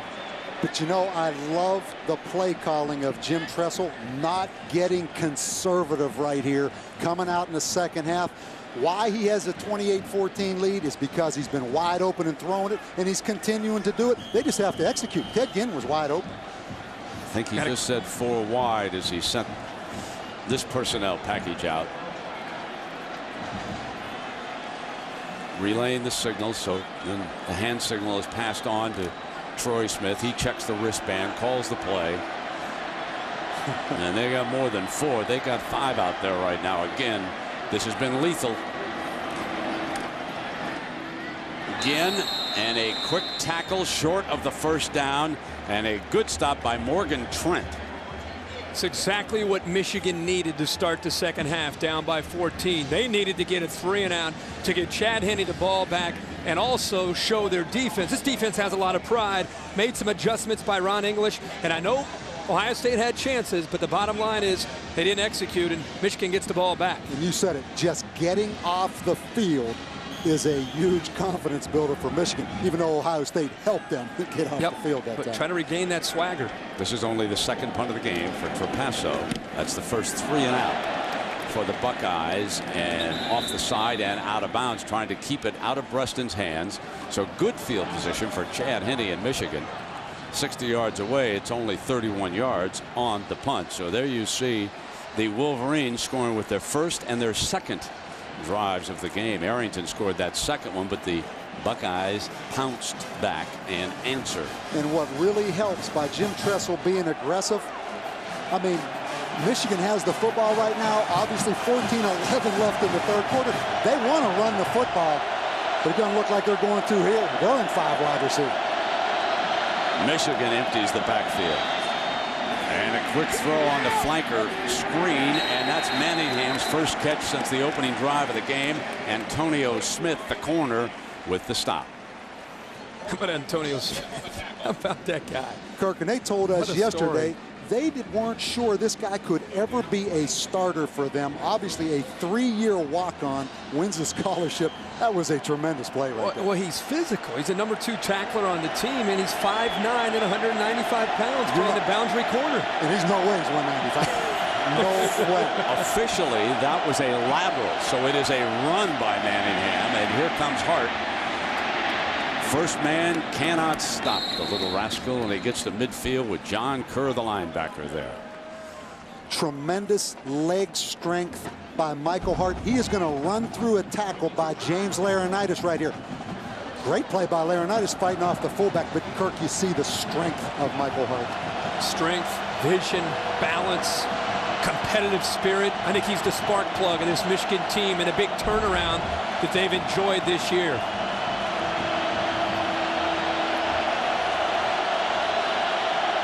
Third and short in the teeth of 100,000. First down, and Hart breaks free. One man to beat, and he pushes him out of bounds. Malcolm Jenkins, the corner, saves the touchdown. 33 yards for Hart. And Bo Schembechler would love this one, because watch the fullback, Alibo, right there. A great block on Brandon Mitchell, the safety up in the box. That is Bo Schembechler isolation football, Brent. And Bo would also love his left tackle, Jake Long, and the way he took control of Golston, turned his body out and opened that hole. First down, come right back with the running play to the 2-yard line with their opening drive of the second half. Lloyd Carr's Wolverines showing a lot of fight as we open the second half. They're trailing by 14, looking to make it a 7 again. This is Michigan football. This is what you think about when you think about the Wolverines over the years. It's a big, powerful offensive line in the running game. So much notoriety towards their zone blocking scheme. And they just said, we're going to roll up our sleeves here to start this second half and see who the better man is. On the first and goal, Hart, touchdown Michigan. Call your friends, folks. Call them right now. This one's getting real interesting. Isn't it amazing? They start the game with a great drive. They come out in the second half and have a great drive. They just have to sustain it and maintain it right now. When Lloyd Carr stood in there at halftime and he said, this is what has to happen when we start the second half, this is exactly what needed to happen for Michigan to not only climb back into the game and hopefully for them they get within 7, but also on the sideline there's a different feel. I'm sure Lisa's seeing that right now. And remember what Bonnie heard from Jim Tressel. Tell him, we got to score more. We don't have enough points. Coach Tressel was all over it. 5 plays, 60 yards. We're back to 7. 49 points, and we just started the second half. Huge day. 14 carries, 115 yards, and 2 of the Wolverines' 3 touchdowns. Talked so much tonight about passing and 5 receivers. Michigan starts the second half, 5 plays, running the football right down the field against the Ohio State defense to set the tone for them in the second half. Interesting kicking strategy. The Wolverines content to let Ginn take his chances. Coming out. Meanwhile, they're keeping it away from Preston, and he's down short of the 20-yard line. Now, I want to remind everybody that tonight in prime time, big one out west. California looking for its first Rose Bowl berth since 1958, and they can wrap it up if they win tonight. Meanwhile, USC, well, they're still in the national title picture, and a win will keep them in the hunt. 8 Eastern, 5 Pacific, Cal and USC in the Coliseum. Cannot wait to see John David Booty and Nate Longshore. What a great quarterback battle tonight in the Pac-10. How about next week? Brady Quinn and John David Booty. Yep. First down and 10, and here is the handoff. Prescott, Burgess coming up to make the stop, and now here is Troy Smith in the big game, just what you talked about. This is the 4 biggest games that he's had in his career, and the way he's been able to step up. You see the touchdowns to interception ratio, which is amazing, and Bob just circled that. You include the first half tonight against Michigan. He's just one of these guys that the bigger the game, the better he plays, and the calmer he is, and his team seems to feed off of that. 0 interceptions. Yep. The Buckeyes spread the field again. 4 wide and 2 tight ends. High and incomplete. Threw quickly, and he was under pressure that time. The Wolverines got heat on number 10. We check in with Bonnie. Well, Brent, this has been a really emotional week for Troy Smith. As you imagine, he's a 5th-year senior. On Thursdays, all the seniors addressed the team, and Troy told me this week, he said, I knew I would break down at some point, and Thursday night was it. He said, I was standing at the podium looking at all of my teammates. I just wanted them to know how much I love them, how much I appreciate them, and how much a part they have been of my maturation process. And Bonnie, 3rd and 9. Tressel sends in a running back, Antonio Pittman, for Troy Smith. In that empty look, that time the Wolverines were bringing thunder. That previous play, a timeout has been used here by the Buckeyes, so they use one of their 3 second-half timeouts here. Well, when you listen to Troy Smith talk about his teammates, you just understand the maturity that he has shown under Tressel. I don't live in this moment for me. You know, I live and I try to do everything for my teammates and everybody else that I represent, because the average student, the average person doesn't understand that the daily decisions that you make affect so many other people. It's not just you in anything. They affect pretty much everybody else. He is the cover boy for showing progress. Here's a young man who had a little problem. He took some money under the table. He paid his debt, came back. He now lectures youngsters about it, about doing the right thing. I can't tell you how much he has matured, Kirk, since coming to Columbus and experiencing the leadership. This is the lead. Look at him looking into the huddle. He's sensing right now momentum is swinging to Michigan. He is challenging his team in that huddle to help him out here on this 3rd down. And did you see the players look back at him? Did you see that big Whatever you say, sir. Yes, sir. Yep. 3rd and 9, and again the blitz is coming. They try to pinch 10 in, hit him on the release, intercepted on the deflection. Alan Branch came back. Big Allen, ball deflected, first turnover of the afternoon. but it was the heat that was being brought by the Wolverines. And we talked about halftime adjustments. How does Ron English, with the time he has at halftime, the 20 minutes, come up with a plan to pressure this spread look? This time, though, they only rush 4, flush Troy Smith out. He throws the football into traffic. And how about Alan Branch at 320 pounds?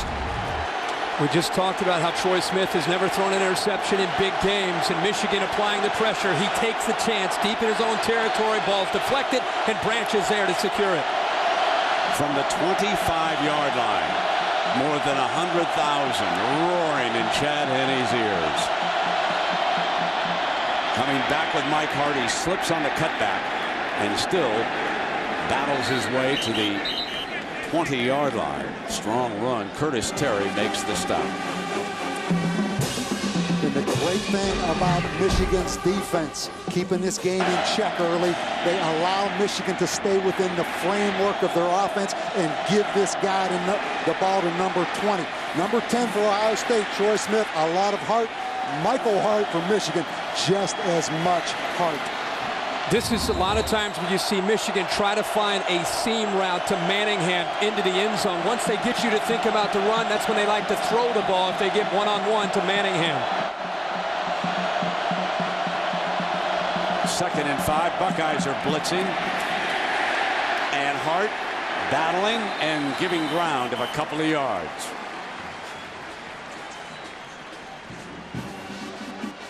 Third down coming up, and it is huge for Michigan. Boy, what a change of momentum. Lloyd Carr and his staff deserve a lot of credit for the way this second half has started.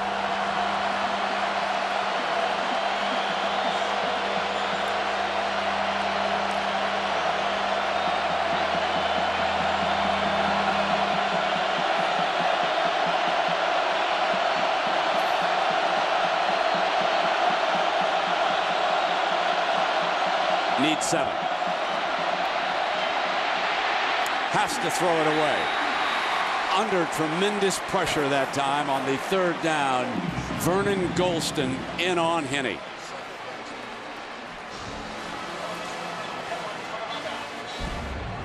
Great effort by Golston, the right defensive end.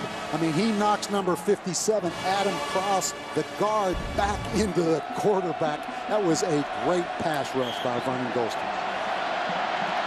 Garrett Revis, 39-yard attempt.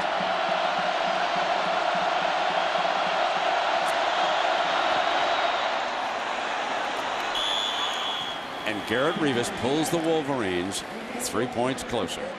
Now it's a 4-point game. 28-24 after the Troy Smith interception.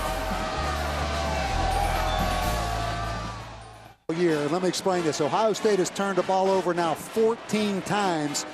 That is the first points Ohio State's defense has given up all year after a turnover. That is the most unbelievable statistic I have ever seen in college football. Kind of one of those hidden notes throughout the season that's become very impressive. Meanwhile, they've scored a ton after their takeaways, as you could see at the top part of that graphic. And now here we go now. Michigan with a touchdown and a field goal after the turnover. They've closed back in, and here comes Ginn. Searching to get outside. He's out of bounds about the 20-yard line. We check in down below with Bonnie, and there's a flag as they chase Ginn. This will be against the kicking team as they come over after number 7. Costly. But we check in with Bonnie. Well, Brent, after throwing just his 5th pick all season, Troy Smith was absolutely inconsolable on the bench. No less than 5 of his teammates tried to come up, cheer him up. He would not even make eye contact. Troy knows how much is on the line in this game. The Big Ten championship, the trip to the Rose Bowl, and even though he won't think about individual accolades, if he doesn't step up tonight, we won't be calling him the front runner for the Heisman. Not absolutely, obviously, but this performance could affect that bid. First down and 10 for Troy Smith and the Buckeyes, who lead it 28-24.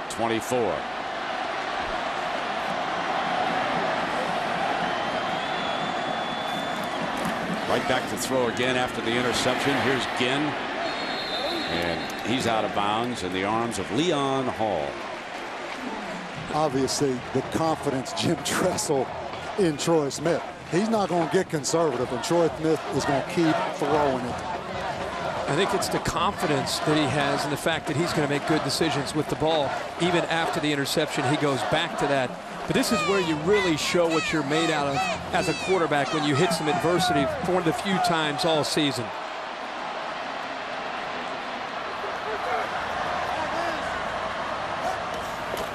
With White leading the way, breaking free again. Touchdown, Ohio State. This time, it's Antonio Pittman. The first half belonged to Chris Wells, but they explode the middle again. 56 yards for the junior. And the Akron twins, Pittman and Chris Wells, have done the job.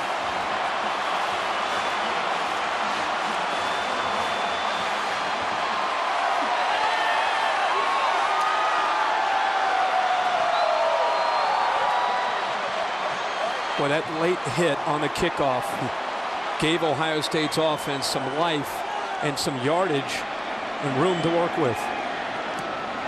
Petrie tacks on the extra point. 35-24. Watch the middle of the offensive line here. Well, first of all, Steve Raring, number 71, comes around on the power play and gets a block. Keep in mind, this is the #1 rush defense in all of college football.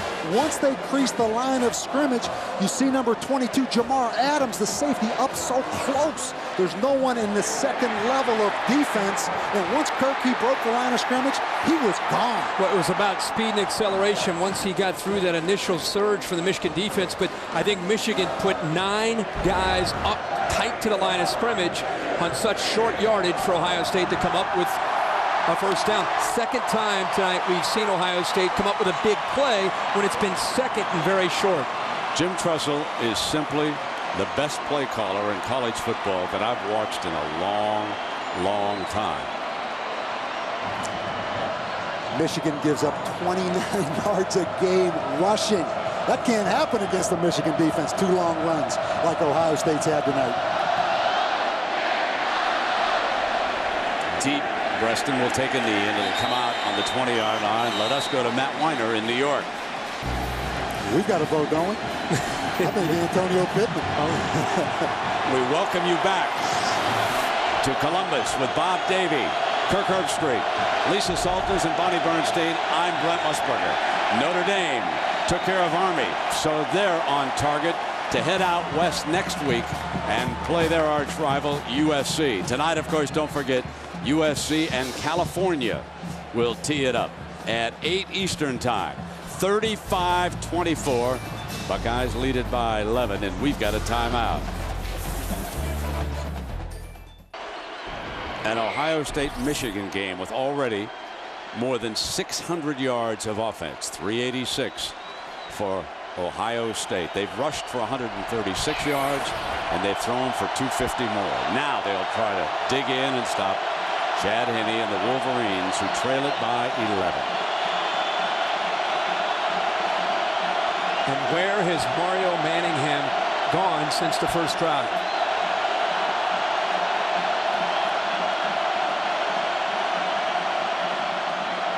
Deflected, incomplete, second down and 10. It's a play they hit earlier on the first drive, a quick slant. They wanted to try to get the ball that time to Manningham, but Curtis Terry got back, but it was deflected up at the line of scrimmage by Jay Richardson.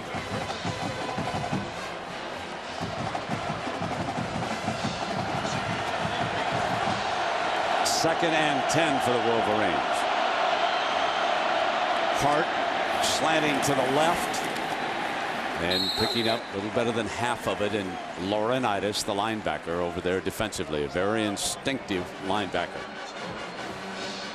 You see Michigan, they love to run left because of big offensive tackle number 77, Jake Long. I heard Mel Kiper the other day on the radio say this guy and Joe Thomas at Wisconsin. He's only a junior, has another year. They both could be top 10 draft picks in the NFL draft. This guy is a man. And what a difference it is, Brent, now that he's healthy this year. Long is the senior. This is 3rd down and 4. And he battling the noise level here.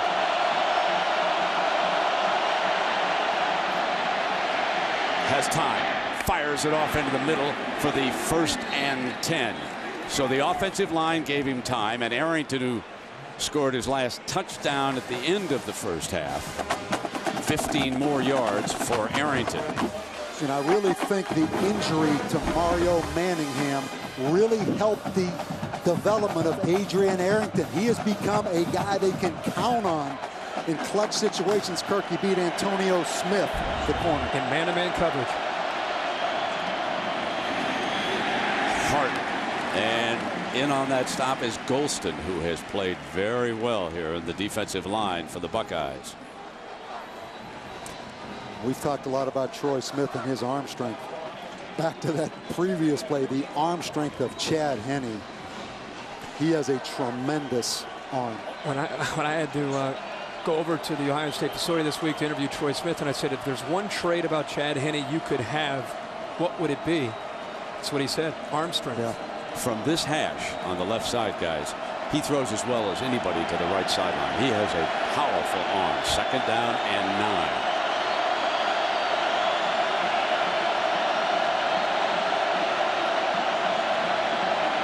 Straight back, coming deep, got Arrington again. 1st and 10 at the 33, and that demonstrated the arm strength, fellas, right there. You just said he likes to throw to the right as well as anybody. He just beat the Ohio State defense in man-to-man coverage, and this time they exploit the zone coverage, Coach. And now they're going to get 3 deep coverage, and Adrian Arrington is going to go right down the seam. Watch the safety run away from him right here. Again, a great timing throw right down the hash. He split the corner and the safety.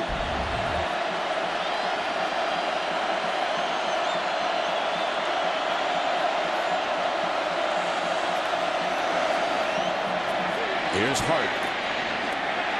Nothing doing. Tried to bounce outside to the left, and Quinn Pitcock, the fine defensive tackle, senior in the state of Ohio, and he figures to go high in the draft. When you talk about all these fellas that we're going to be seeing someday on Sunday, and I'm sure that so many of the great players of the past, Buckeyes and the Wolverines, who are playing Sunday football, are watching this one right now. 2nd down and 10.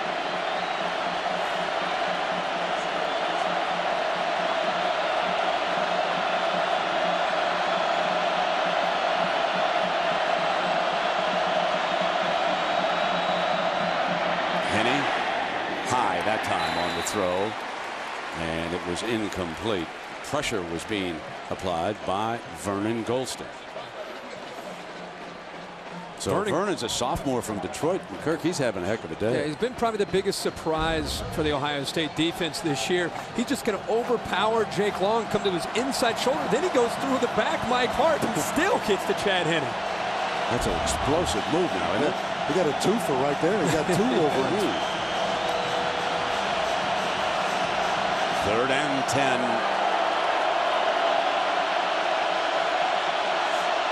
The crowd's barking.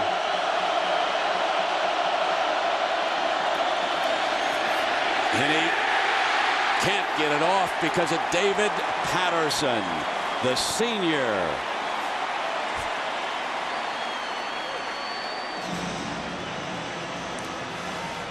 David Patterson is going to beat Reuben Riley, number 72, right there on an inside move. There's so much talk this year, guys, about how young the Ohio State defense is. You just talked about Pitcock. He and Patterson have really provided leadership. Going to go here. Going to go on 4th down and 10. Manningham is off to his left. Breaston and Arrington to the right.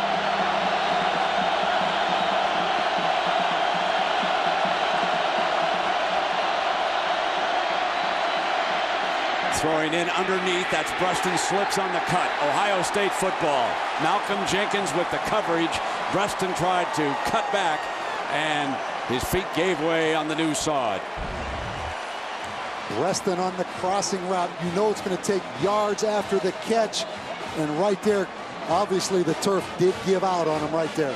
The turf gives out, and Malcolm Jenkins, his errant safety coming over. You can see why Lloyd Carr decided to go for that, really out of field goal range. It was where the turf was torn up.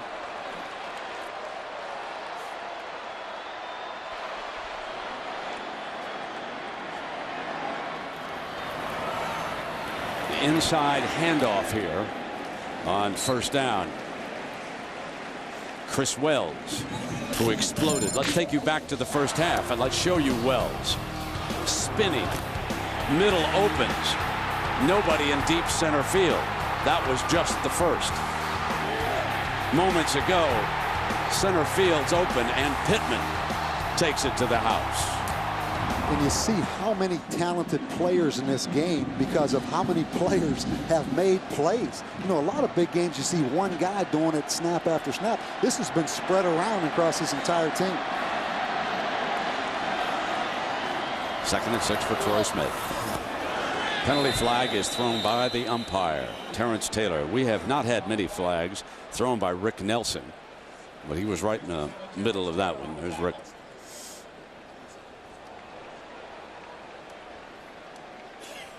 So Dave Perry has sent in a group of outstanding officials here to work this game, headed up by Bill Lamonier. It's an honor, I'm sure, for all these guys to be assigned to this game.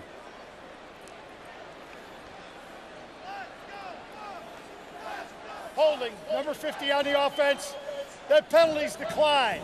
3rd down. That's the center, Doug Daddish. He was the tackle on the offensive line a year ago. And when Nick Mangold moved on to the New York Jets, and I believe Mangold has missed only 1 snap this year. If I heard correctly on a radio last week, he was out for 1 play, and somebody told me that he had made all the line calls already for the Jets, and he was one of the best centers I'd ever watched over here at Ohio State. He's a good one now. His roommate was A.J. Hawk. How about those two together? A.J. and they're pretty good now.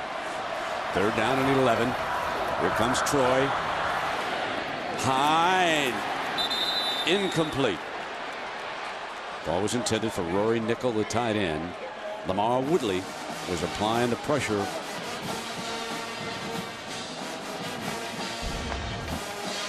Again, we're going to see Woodley right there. A little bit of slip.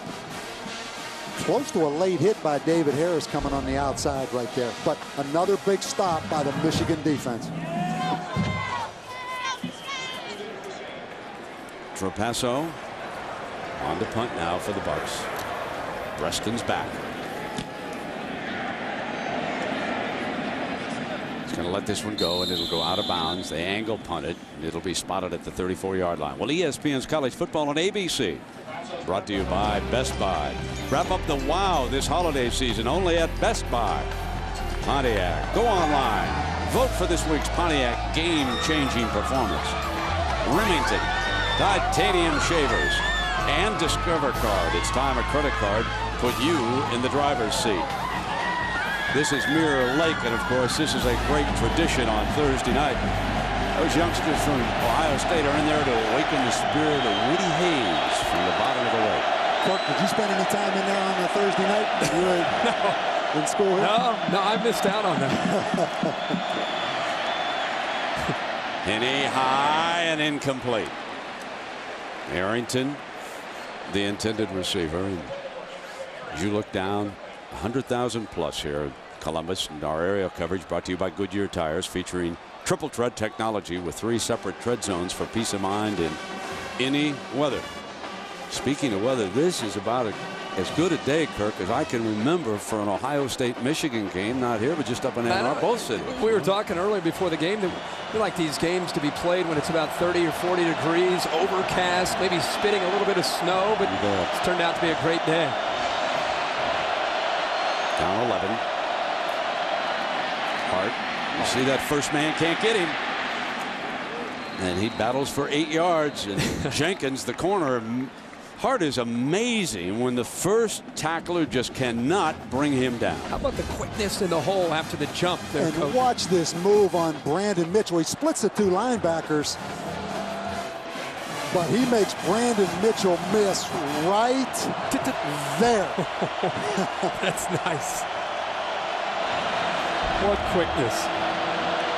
Here's your 3rd down and 1. Hart's the favorite. Let's see what the Wolverines come up with here. They're going to try to throw for it. Going long, downfield, Manningham, Jenkins jumps for it, and he's got it, intercepts it. On 3rd and short, Michigan gambles, and Malcolm Jenkins makes them pay. What about this call, first of all, guys? I don't like it, but it's 3rd and short, and you throw the ball down the field like that. You got Jake Long at 320 pounds at left tackle. Michael Hart just made the safety break his ankles in the open field. I would have run the ball. They've had so much success running the football. Let's see if it is an interception. That ball That'll be reviewed. Yeah, it looked like, I don't think his hands got underneath it. It looked like the ball actually hit the surface. Going to have to review that. I think you guys are exactly right. Under review. So the former Big Ten referee upstairs will start to take a look at it.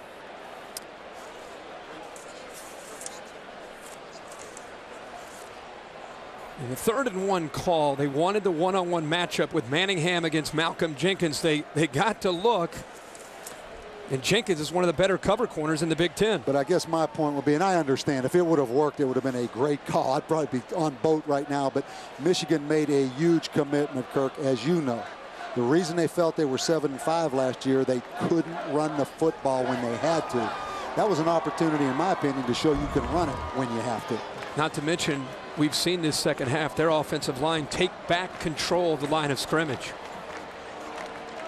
Minute and a half left here in the 3rd quarter, and upstairs they're reviewing. Some of you might not be familiar with the college rule. It's unlike the NFL. It doesn't always have to be challenged by a coach. Every play in reality is being reviewed upstairs, even though there is one coach's challenge available as you go around the country. Let's see what Lamagne's got Following here. the review, indisputable video evidence, the pass is incomplete. 4th down Michigan at the 42-yard line. It's the right call. It's a great job. Yeah, exactly. And not to mention, for as much as replay has taken a hit, how efficient was that crew with Tom Quinn? Now, Henne was putting his helmet back on, and Lloyd's got a decision to make, trailing. Minute and a half left. See, now he brings Henne back. Henne wanted to go out and go for it. There was no question, and they're going to have him sit down. What do you think about this decision now? All quarterbacks want to just go like Herbstreit. Right? Yeah, Herbstreit did the same thing when Earl Bruce was here, right? Herbstreit was all the way out on the field on 4th down trying to go for it. Henne's wants a chance to attack this Buckeye defense. Now we'll see if that review helps or hurts Michigan, because you're punting the ball to Teddy Gainer Gonzalez. They may have been better off if it was an interception. No doubt about that. Very interesting. I believe the ball was like about the 23-yard line is where the pick was. So let's see what happens. Who gains or who loses here in field position?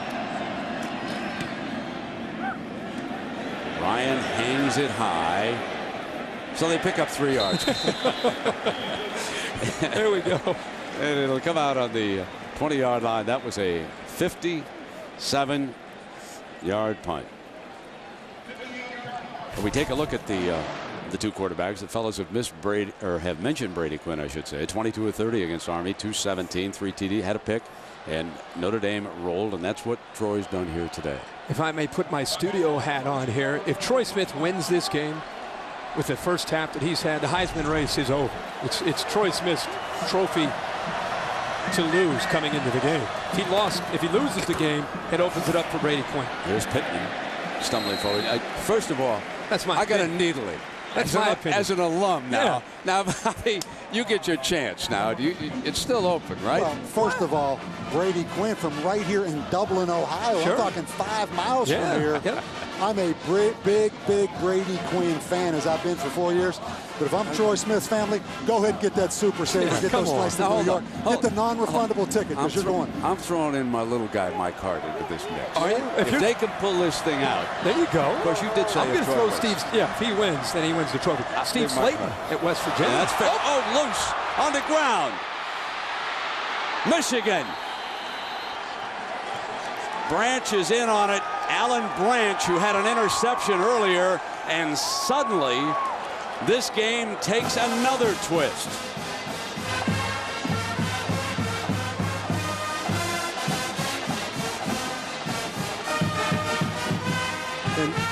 Doug Gaddish, who played tackle last year, Brent, you mentioned it, moved to center. You see the cast on his hand right there. He broke that wrist early in the season, or had a wrist injury. Since that point, it's healed, but Jim Bowman, the offensive line coach, makes him snap with the cast on because of superstition reasons. That's the first bad snap he's had. And here comes Hart trying to stretch it to the left, and he is tracked down from behind. David Patterson was coming from the backside, and Lawrence Wilson was over there, and those two big fellas simply surrounded him. So the final seconds have ticked away in the third quarter. The money quarter, folks, is coming up. ESPN's College Football on ABC returns after this message and a word from our ABC stations. With Bob Davie and Kirk Herbstreit, I'm Brent Musburger. Ohio State in a high-scoring duel leads Michigan by 11. Second down from the 9-yard line against Laurinaitis and this stiff Buckeye defense coming up.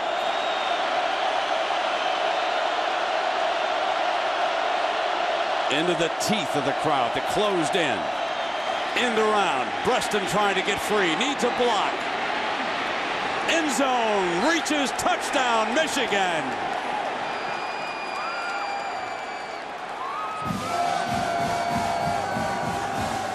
The 9-yard end around. Steve Breaston, the senior from Braddock, Pennsylvania. What great speed coming around the edge. Jay Richardson had no chance to get to him, and the acceleration that he has allows him to get across the goal line and into the end zone. And I do see, you see the right knee down, but I think that ball was extended to break the plane of that goal line right there. I think that'll stand as a touchdown. They will go for 2 here. Trailing by 5. They'll chase it now. And there could be a review on this. Yes, it will be under review. When did the knee hit the ground and where was the football? So Lamagnier will come over. Quinn upstairs will take one more look at this. Now, where's the ball when the knee touches down? Knee down. This one is very, very close. It must be indisputable now. And my guess is that it depends on your point of view. In Columbus, they're saying knee was down. It's short of the end zone. And in Ann Arbor, they're saying he clearly broke the plane. And that translates to it's not indisputable, right? That's right. I don't think that one's going to be returned. In a case like that, usually they go with the call on the field where the official was standing right there. Now you wonder, Coach, who do you think's got the edge if they wind up going for 2 on the next play here? A little more time for the offense, but following the review, indisputable video evidence. The runner did not score. It'll be 3rd and goal, half-yard line. I am making number 20 a prohibitive favorite. And what Lloyd should do is forget about the controversy and concentrate on the next play. This does you no good. Knee was down. That's the ruling upstairs by Quinn. Get to work on the next play. This is wasted time. Brent, you're right. It's 3rd down now. The ball will be obviously inside the 1-yard line once they get it spotted. And you have to think it's 4-down territory, obviously, right now for Michigan. But crowd noise, such a huge factor right now on these real short yardage plays. Of course, Henne could try to put his helmet down and go right up behind Mark Beal, the center, or step over behind Alex Mitchell or Adam Krause, one of the guards. 3rd down. They offset Olivo to the right.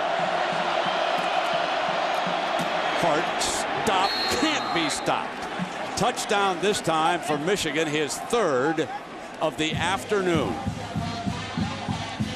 An amazing performance by 5'9" Mike Hart out of Syracuse. 196 pounds. You want to have an idea how powerful this guy is? He's going to run right into a safety and Brandon Mitchell and a linebacker, John Kerr. 2 of the more physical tacklers on the Ohio State defense, and he ran right over top of them to get into the end zone. Now they'll go for 2. Trying to put it on 3. If they settle for 4, that would be little different than 5. You can chase it. Timeout, Trussell. Trussell, I believe, is down to 1 timeout left here in the second half with this decision, but he saw something he didn't like. He wants to, whatever he can do, try to leave it on a 5 rather than a 3. So, you know, we came in today and honoring the memory of a great friend of all of ours, and all people in college football. I mean, Bo Schembechler was such a wonderful character, and I think how unlike Bo and Woody this game is today. Up and down the field, high scoring, but you know, those two rascals are up there somewhere looking down on this and having a great afternoon. Oh, without a doubt. You know, the emotion on the field every year in this rivalry is unparalleled. And tonight, because it's 1 against 2, not only is it bragging rights, it's of course about trying to get to the national championship, but what the 10 years between Woody and Bo did for this rivalry is it took it from being a great rivalry to being, I think, the best rivalry in all of sports because of the way they were two generals going against each other for those 10 years. And I'll tell you what they'd love.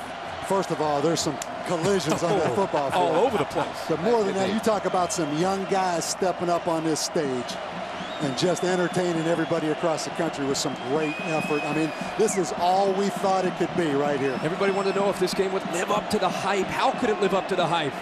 I'm curious right here why Lloyd is kicking this extra point. He suddenly changed. And why the ball is offset and not in the middle. It wasn't a fake.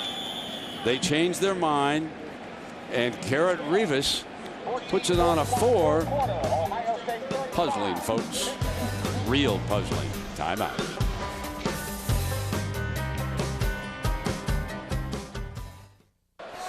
So amidst the scarlet and gray here today, little maize and blue stands out, outnumbered, trailing by 4 points as Lloyd Carr thinks better of trying for the 2 to put it on a 3. Doesn't want to chase it right now. He's got most of the fourth quarter to go. Mike Hart, 3 rushing touchdowns here today, 135 yards on the ground. Such a huge difference. He was not completely healthy a year ago in Ann Arbor. Troy Smith chomping at the bit. He's had a couple of turnovers here in this game. Again runs up to the 10. They try to put him on that side of the field, and he is down at the 26-yard line. And so Troy Smith, Kirk, with final words from Coach Tressel on what to come up with here. Legends are made in this rivalry. He's already had a chance last 2 years. Think about this second half and what has happened to him. He has got to be able to regroup. Their first 5 drives for Ohio State turned the ball over twice. They've had 2 punts, and they've mixed in a score. But Troy Smith wants to go to that elite status forever. He's got to be able to find a way to win this game in the fourth quarter. 4 down linemen for the Wolverines. Offensive line holds, and he snaps it off underneath. His second completion here of the second half as we take a look at the Pacific Life game summary. It has been the Mike Hart show as far as the end zone is concerned for the Wolverines. 3 touchdowns, tremendous fake the first half, hitting Ginn for the touchdown, then Gonzalez, and in the game Smith with 3 touchdown passes. Hart rushing for 3. Second down and 3. Pittman banging his way for a first down. You know, Kirk, you bring up a great point. I mean, in a game like this, you're either remembered or forgotten as a coach or a player how you do in this game. It's not about the body of work. Bottom line, all the season was great, but it comes down to the fourth quarter right now, what your legacy is. That's right, for both teams. And I've been very surprised here in the second half to see Ohio State going away from that 4 and 5 wide receiver look that helped him so much to generate those points in the first half. The power I formation, sticking on the ground with Pittman. One of the little subplots, the Heisman Trophy. And of course, through the years, these 2 great schools have won their share. Eddie George in attendance here today. He won it for Ohio State. Desmond Howard was on the set. Earlier, he won one up at Michigan with that famous pose in the end zone in a game against the Buckeyes. And there's the 5 receiver look that we just talked about. 2nd and 6. They're blitzing it, playing man. A strike. Again, spins around to the outside and out of bounds, but he crosses the 40-yard line to the 38. Lamar Woodley with the blitz freed him up to get pressure on Troy Smith, and he was just a hair too late in getting to Smith. And when you don't get to Troy Smith and you're man-to-man on the outside, Morgan Trent against Teddy again, if he doesn't make that play, there's nobody else there, and he almost went around him for a score. And that's why if I'm going to play man-to-man on Ted Ginn, I come up and press him and bump him at the line, even though he has great speed, Kirk, because I think he's more dangerous after the catch. 1st and 10, the ball at the 37-yard line. In underneath to the tight end, crossing Rory Nickel and out of bounds on the far side. Good first down play. When you talked about Jim Tressel, you mentioned a little bit earlier, just a second ago, you're a little surprised he's not opening it up a little more in the 4 and 5 wide receivers. Once he got a little field position, he got right back to what got him to this point, Kirk. Troy Smith's mother and his sister watching here. 2nd and 4.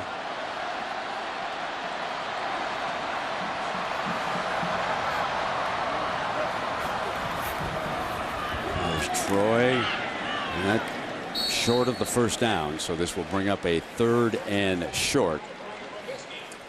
And Brent, let's go back just I'm a little surprised, as we all were, of Lloyd Clark kicking that extra point to make it a 4-point game here in the 4th quarter.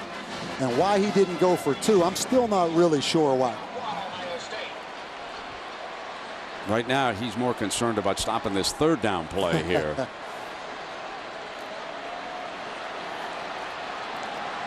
Again, comes to the bottom of your screen. That's Gonzalez in the slot. Ever dangerous from that spot. Fumble. Ball's on the ground again on a bad snap. Daddish, who snapped one high a short time ago, has another bad snap. And Michigan takes over. Goes back to your point, Coach, about how he doesn't have a good grip on the football. Well, and he has that cast on that right hand, but Kirky's gone about 5 weeks straight of not having a bad snap. But you know what? A lot of confidence. People don't think about shotgun snaps or punt snappers. When you lose that confidence, it's hard to get it back. He never had the grip on that football. Yeah, he never had control of the ball at all. It slipped out of his hand. When you talk about guys being remembered or forgotten on this game, Daddish right now has to bounce back.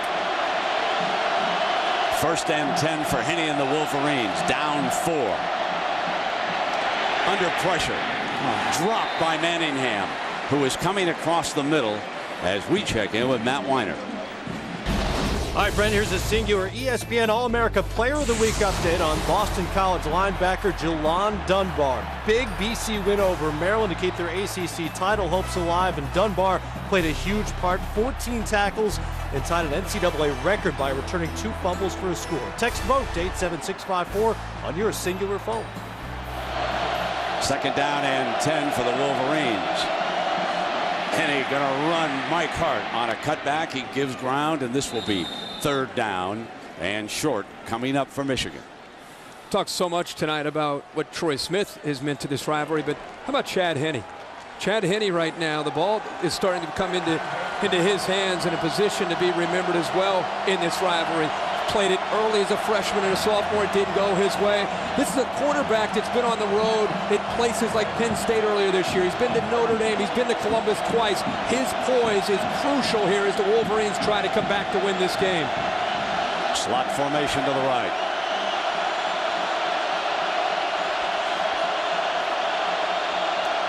Needs 3. Fires for it. Incomplete. Preston was not free. All over him, Donald Washington that time. And it brings up a 4th and 3. Another great stop by the Ohio State defense. We showed that graphic a little bit earlier about sudden change after a turnover. That time they bounced back after giving up 10 points in the third quarter after turnovers. What was he thinking if you read those lips right there by that Michigan fan? Mesko back to punt. Guillen and Gonzalez back deep for the Bucks.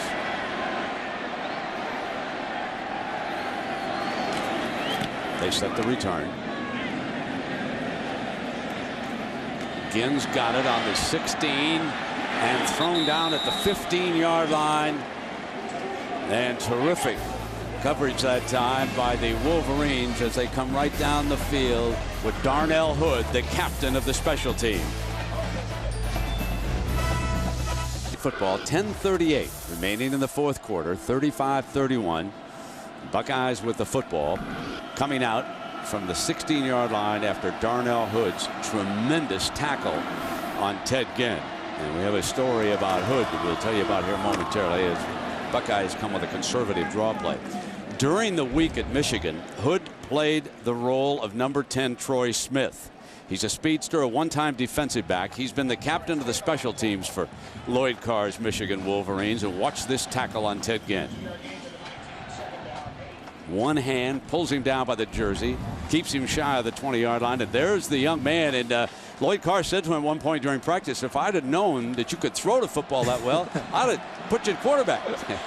Great to see guys take so much pride in their special teams work. That's his job. Watch this shotgun snap right here. Great snap by Gadish. And 2nd and 8, there's that fake, and Smith's going to take off himself. Steps out of bounds at the 29-yard line with a 1st and 10. And Kirk, let's go back here now to the last 6 drives by the Buckeyes. And it's amazing to think that in the first half they scored 28 points. They had 1 punt. Ron English, the defensive coordinator, you could tell he's made some changes. The turnovers, Ohio State has hurt themselves, but the Michigan defense has played very well in this second half, considering how explosive Ohio State looked in that first half. Ron English, he's done an outstanding job as the new defensive coordinator this year. Has to be up for the Frank Broyles Award for the Assistant Coach of the Year. 1st and 10 for the Bucks.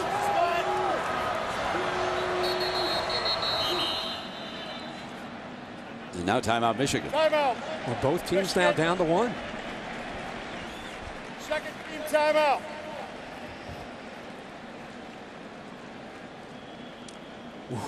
Ooh, that's not a happy camper right there.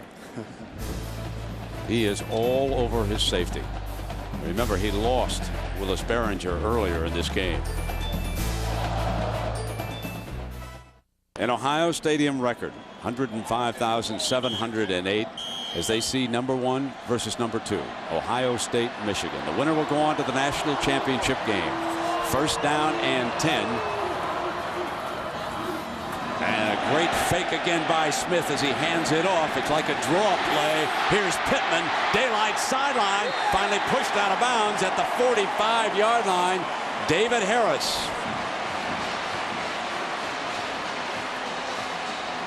Well, it's a draw play after they fake to the left and the play opens up. It's really a matter of whether Antonio Pittman gets to the outside. But look who is downfield. Doug Dadish downfield on Adams, the safety. He's 25 yards downfield. He obviously has the body to take care of that, but he needed something to get him back into this game. The old Statue of Liberty, but how about the lick by David Harris, the linebacker on that sideline? 26 yards for Pittman. He, too, is over 100 yards rushing here today. Power look. And beginning tomorrow, folks, you can download all the action from today's game as well as other classic games. You can mention 73, 97, 02 from the storied rivalry only on iTunes.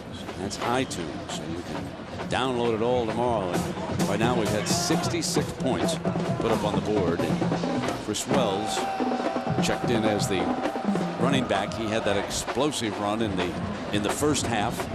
The freshman. Pittman with 125 yards. Wells with a 52-yard touchdown.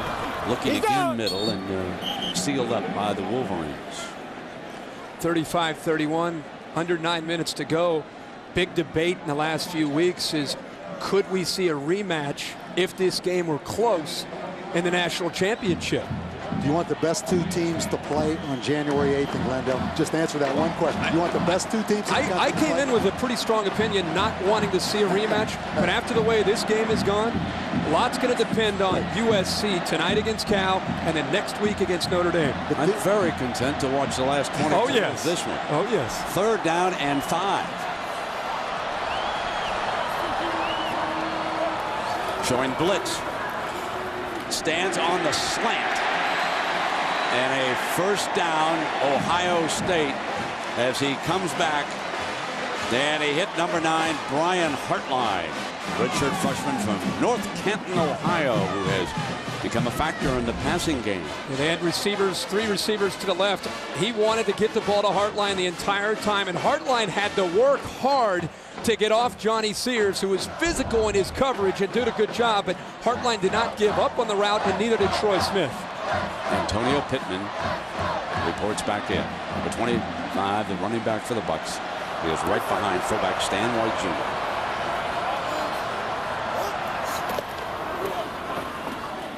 Jr. Buried, and this will bring up 2nd and long. Well, just what you were talking about, Kirk, are all-state BCS standings, and they're 1 and 2, but don't rule out the Trojans. If they run the table over California, Notre Dame, and UCLA, they got a factor. Then we've got Florida, Arkansas from the SEC, Notre Dame trying to claw up.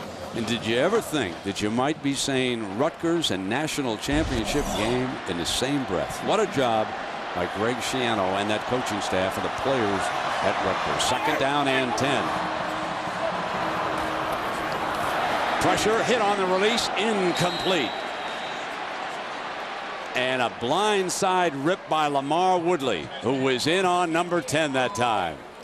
We talked a lot about it, Ron English making adjustments. One of the adjustments I'm seeing is Anthony Gonzalez is one of the best receivers on Ohio State's team. Leon, there's a big hit, like you said, from Woodley on the outside, untouched. One of the adjustments is trying to put their best cover corner on a slot receiver in Anthony Gonzalez to shut him out. One of the biggest adjustments is standing Woodley up in this football game and getting him away from Schaefer and Boone and letting him blitz from the linebacker spot. What an adjustment by English. No wonder he's been coming from that spot. He's their defensive end over there, and he was tied up in the first half. 3rd down and 10. There's a whistle before.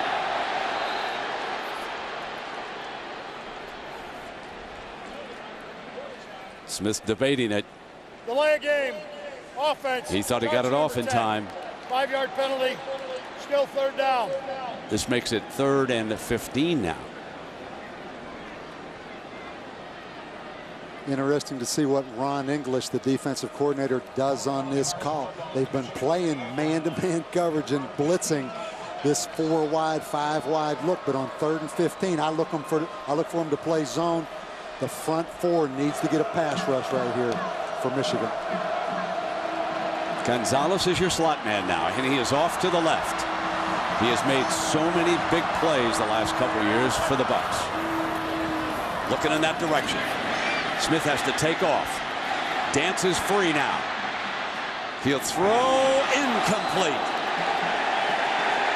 And a penalty flag. Michigan will debate this. Crable over on the near side. Smith was going out of bounds. Personal foul. A huge call with 6:49 to go. The thing that Sean Crable did is he came high towards Troy Smith's headgear. Anytime you lead with your helmet, that is not to mention it was out of bounds, but if you lead with your helmet, you're going to get called for that every time. No question, an excellent call right there. Helmet to helmet. Huge call. 3rd and 15. That'll give the Bucks an automatic 1st down. That's the toughness there of Troy Smith. All his teammates always talk about his leadership, the intangibles, and the toughness of trying to get up from a hit like that. Sean Crable from Massillon, Ohio. He can complain all he wants. Yeah. There was helmet contact. on the near side. And if you're Michigan defense, let it go. Play to hold him to a field goal right now.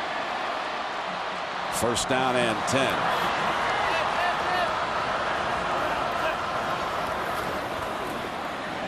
Got the slant.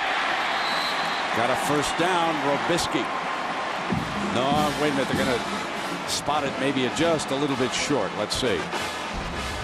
Troy had to slide the line to the left. A blitz coming from the left. It's picked up, and it's a one-on-one matchup with Robisky against Morgan Trent. Makes a good move, and the ball's thrown on the money. And Morgan Trent, who is Michigan's fastest DB, again playing off man-to-man. Ron English playing a lot of man-to-man coverage here late in this football game. So second down and short. And Smith keeps it himself. There's your first down signal for the Buckeyes here. Clock down to 6 minutes. Of course, near the end of the game, we'll select a Chevrolet player of the game from each team, and to honor their determination, Chevrolet will make a $1,000 contribution to each university's general scholarship fund. I can certainly remember Troy Smith winning it in Ann Arbor a year ago with that wonderful performance. Here he's up by 4, 5:55 to go. See how Trussell sets it up. If he's content for a field goal, if he'll attack, if he'll open it up, if he work on the clock, he's going to fire for it. End zone. Got it. Touchdown. Goes back to Robisky. Brian Robisky as Jim Trussell fires away.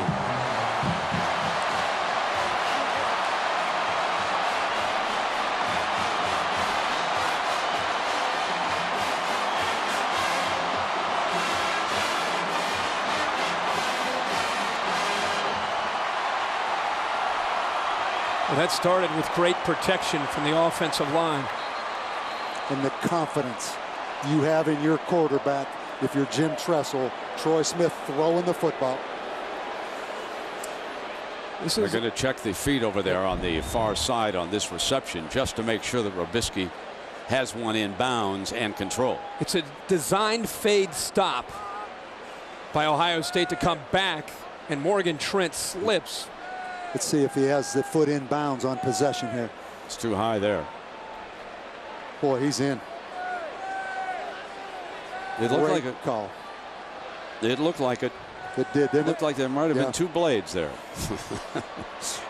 Look at that. That's great technique right there. And I tell you what, to make that call and to be focused as that official right there and have his eyes down, that was a great job now. Perfect position. Great mechanics. And you go back to the Sean Crable late hit on 3rd and 15 to keep the drive alive. No question about it.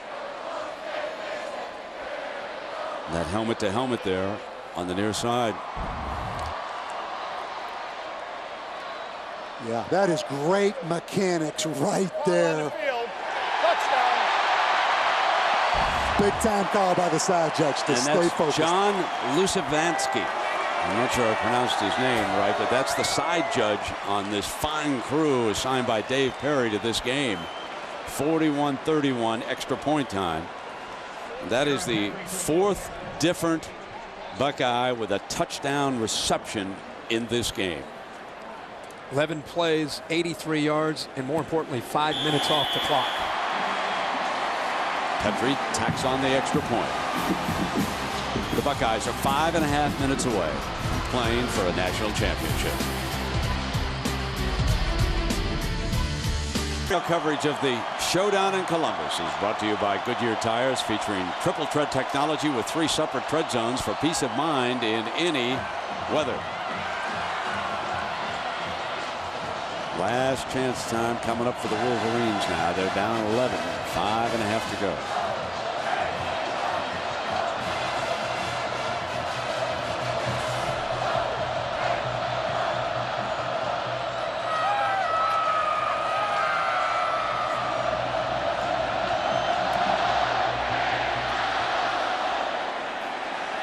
Preston yanks it down. He's going to come out. He's short of the 20-yard line. And ESPN's college to the Mississippi right there. That's Vlada Yanikevsky. War number 13 was a great kicker for Woody Hayes. He's so good even Michigan ordered sandwiches. They got 160 of Vlad's specials waiting for you in the bus afterwards. And 230 go to Ohio State. They're the home team. Tripped up is Manningham that time. Smith's on him. And that is the first catch for Manningham since the opening drive, when he had 3 in that opening drive.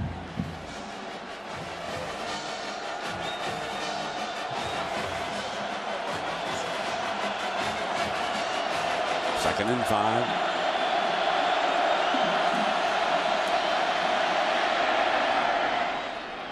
Got the first down. Remember, the clock will stop as Arrington picks up the first down momentarily, but Michigan needs to keep hurrying. And that's a great point, Brent. In college football, as a quarterback, when you're in this kind of offense, it's all about getting first downs and getting out of bounds, salvaging as much time as you can. Chad Henne is in a comfort zone here, having done this many times.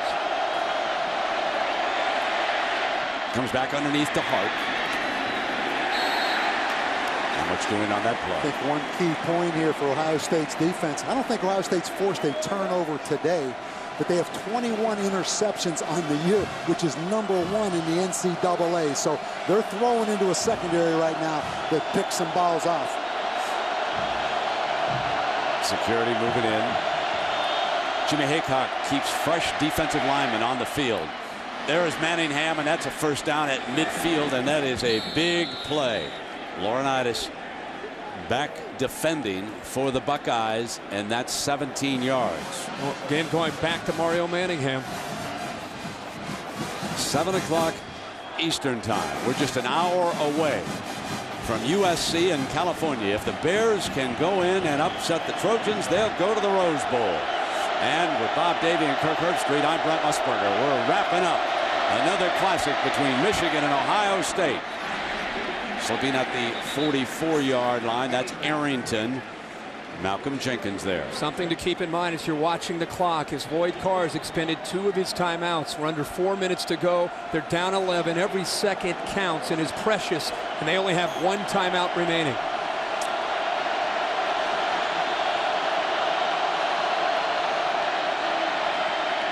And he can throw this one. Beautiful throw, and hanging on is Arrington. He took a lick from number 33 Laurinaitis and held on, and look at him bounce right back up. I've been really impressed with Adrian Arrington. Now this one's going to come back, but since the injury to Manningham, as you indicated earlier, Lloyd Carr is fired up. We're going to get a hold on Reuben Riley on Vernon Golston right now, but that was a great hit by Laurinaitis. Holding, 72 offense, 10 yards, previous spot. Still second down. The thing that's so impressive about James Laurinaitis, how deep he got on that drop. But let's go back and look right here. Reuben Riley, the big offensive tackle. I think Vernon Golston at the top, number 50, has played an excellent football game. And there's the hole right there. Second down and 14. Henne. Deflected, incomplete, now off the receiver's hands. Third down coming up, 14 yards for the Wolverines. Defensive coordinators, when they get into this situation, and Bob, you know all about this, is you're dropping back into coverage, trying to keep everything in front of you so you can come up and make the play without Michigan picking up a first down. Jimmy Haycock, the defensive coordinator, and Bob Davie, he's done a superb job. Remember when this year started, could Ohio State's offense score enough points to help this young defense? Their defense has been outstanding all season long. Lost 9 starters from the defense a year ago that won the Fiesta Bowl. Lost a great trio of linebackers led by A.J. Hawk. Now 3rd and 14 against Haycock's defense. Henne will not get it off. He is sacked. Jay Richardson, number 99, the senior from Dublin, Ohio, is in on the quarterback. That is the 4th sack of the game for the Buckeyes, and his 2nd. When you pressure with 4, it allows you to drop 7 and play zone. And when you can get pressure with 4, That is gold for a defensive coordinator. The play before we saw Riley hold Richardson. This time Richardson gets around Riley and through Mitchell to get that pressure. Jay Richardson's had a great senior year. That's his 4th sack on the season.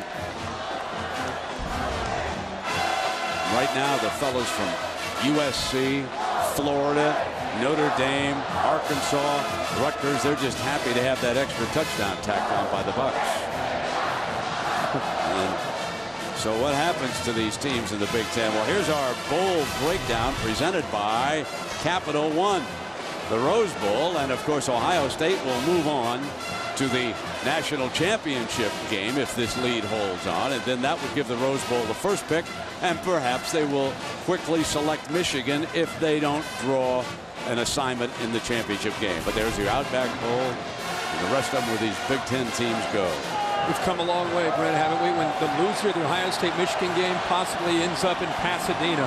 Well, what about if we had a playoff start in 2 weeks from now? You couldn't blame these coaches for resting their starters in this game. So everybody wants that playoff. Think twice about it. Here you come now, 4th and 16 at 2:55.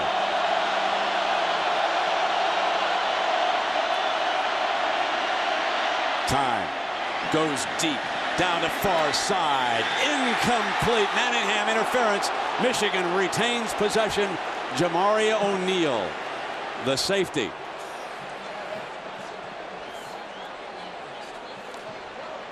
Michigan still alive. Pass interference, defense, number 3. 15-yard penalty, automatic, first down. If you're sitting at home and you're saying that wasn't pass interference, I don't want to hear about it. Because if you're a defensive back, one of the things you never do is turn your back completely to the ball and have no idea where the ball is. Whether or not he touched him or not is irrelevant. An official will call that every time when you don't know where the football is. And the amazing thing about Mario Manningham, you know the double move is coming. You just can't stop it. But great thing about college football, 15-yard penalty and not the spot of the interference. Great thing for the defensive team. You got that right. He's talking like a only defensive looking coach. from only one perspective. Of course. First down and 10, and here's Henny. Firing high and snapped down by Manningham. He's out of bounds on the far side. Stops the clock at the 36-yard line. And guys, I am really impressed with Chad Henne. His strength, arm strength, composure. He has played an excellent football game tonight. 19 of 32 for 232 yards. More importantly, the numbers, 2 minutes, 40 seconds. And then, of course, we're inside of an hour, and it'll be the showdown in the Coliseum. USC and California still ahead of us. 2nd and 4. Firing, diving, rolling catch for a first down. What a brilliant play that was as Mike Massey slips out. The tight end, watch 83 here. Again, 2 deep coverage, and you see Mike Massey in that scene. Mike Massey, I believe, had a brother play here at Ohio State and at Michigan. And at Michigan, so he has an interesting background, but a great catch from a young man from the state of Ohio. 1st and 10. Henne high and incomplete, and it'll be 2nd down and 10. The Carr's got to get the ball thrown, obviously downfield. Now that they're out of timeouts, things like a sack, things like coming up short with the ball staying inbounds, short of the first down. That would be obviously problem there for Chad Henne in this Wolverine effort to get the ball into the end zone.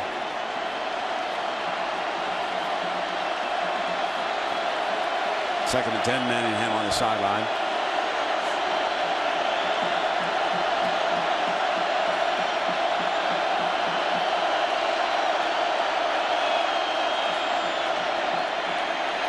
Away from the pressure, still has to throw and does. Complete, touchdown Michigan. Bounce right back, and they hit Tyler Ecker. So 2 fellas who have not caught a ball all day, Massey and Ecker, catch them here, and now Michigan closes back into within 5. Outstanding job. Bob, you and I have talked about Chad Henne, the composure. We just talked about how he's been in this kind of situation. He's comfortable in this kind of situation, leading his team down. And a great job of showing composure on that last throw, stepping up through the teeth of the defense and finding the tight end. So the question becomes, can they close it to within 3? And then will Lloyd Carr go to an onside kick? 1 timeout left. 2:16 up on the clock. First things first, 2-point conversion time.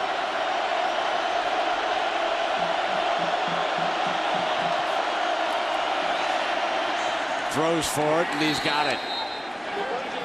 It's a 3-point game on Breston's 2-point conversion. 42-39. The Classic continues in Columbus, Ohio. Number 1 and number 2. Now they come back with the powerful back. Antonio Pittman, 9 yards on first down. That's what's coming up next at 8 Eastern. California and USC. Again, if the Bears win it, off to Pasadena they march. And who knows how this is all going to shake out with the BCS.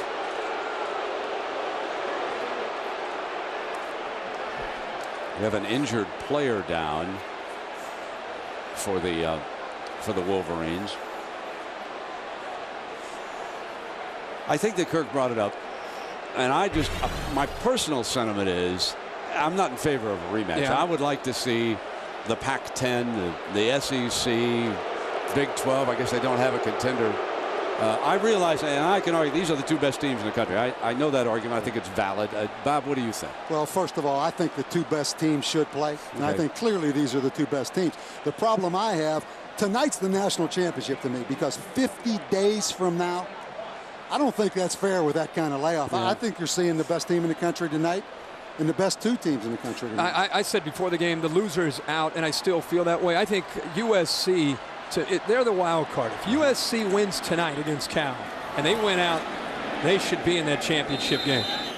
Now on every snap, of course, Lloyd Carr's defense will try to strip the ball as he keeps an eye on that clock. One thing I'll add, this becomes very relevant.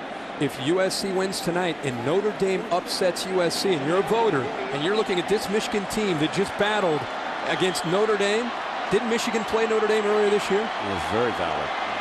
And I think they went to South Bend and put on a clinic. Milking the clock.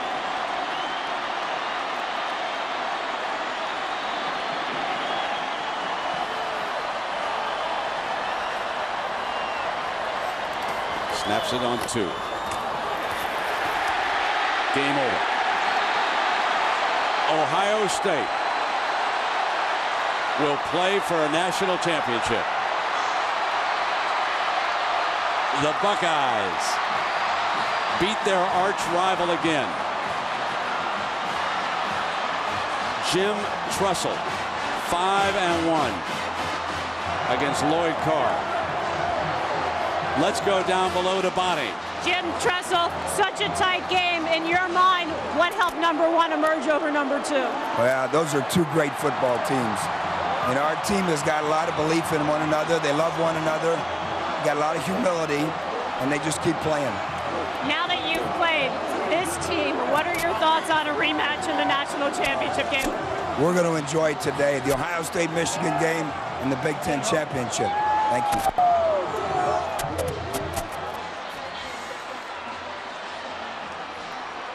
Our scene in Columbus. They saw a great game. And the Buckeyes showed everyone why they've been number 1 all season long. They have answered every bell. Their only struggle down in Champaign against Illinois, and they simply bounced right back. And here today, they beat Michigan.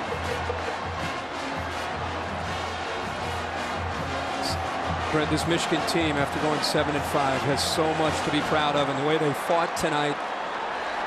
Tough week with everything that's happened, of course, with the passing of Bo Schembechler on Friday. I thought they played with a great deal of character, and Lloyd Carr did a great job of keeping his team together as a group, and they played inspired.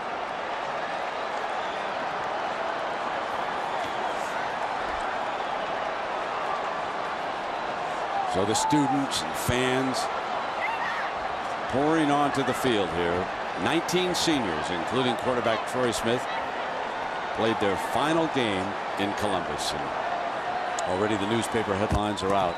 1 to go. That'll be played down in Glendale, Arizona. So our Chevrolet players of this game, as you would expect, Mike Hart, 3 touchdowns with 142 rush yards for Michigan, and of course the brilliant Troy Smith. 4 more touchdowns, 3 consecutive wins over Michigan. Only the second quarterback in Ohio State history to accomplish that. In recognition of their efforts, Chevrolet will make a $1,000 contribution to each university's general scholarship fund. And Laurinaitis' father amongst those happy right now and waiting for his son to emerge from the victorious locker room as the Buckeyes come up big again, just like they did, fellas, down in Austin, Texas when we were there, and in Iowa City. And one thing I hope everyone appreciates, as a former coach, I know this, from start to finish, #1, taking everybody's shot. Troy Smith early in the season, everybody's favorite to win the Heisman, going out there week after week after week and embracing that. I'd like to say one thing, Kirk, and it's not to your neighbors. Enjoy this celebration, but keep it peaceful. Yes. Have a good time. Show some class. Exactly. Show some class. I think the couple things were determined here at the end of this game. Ohio State off to the national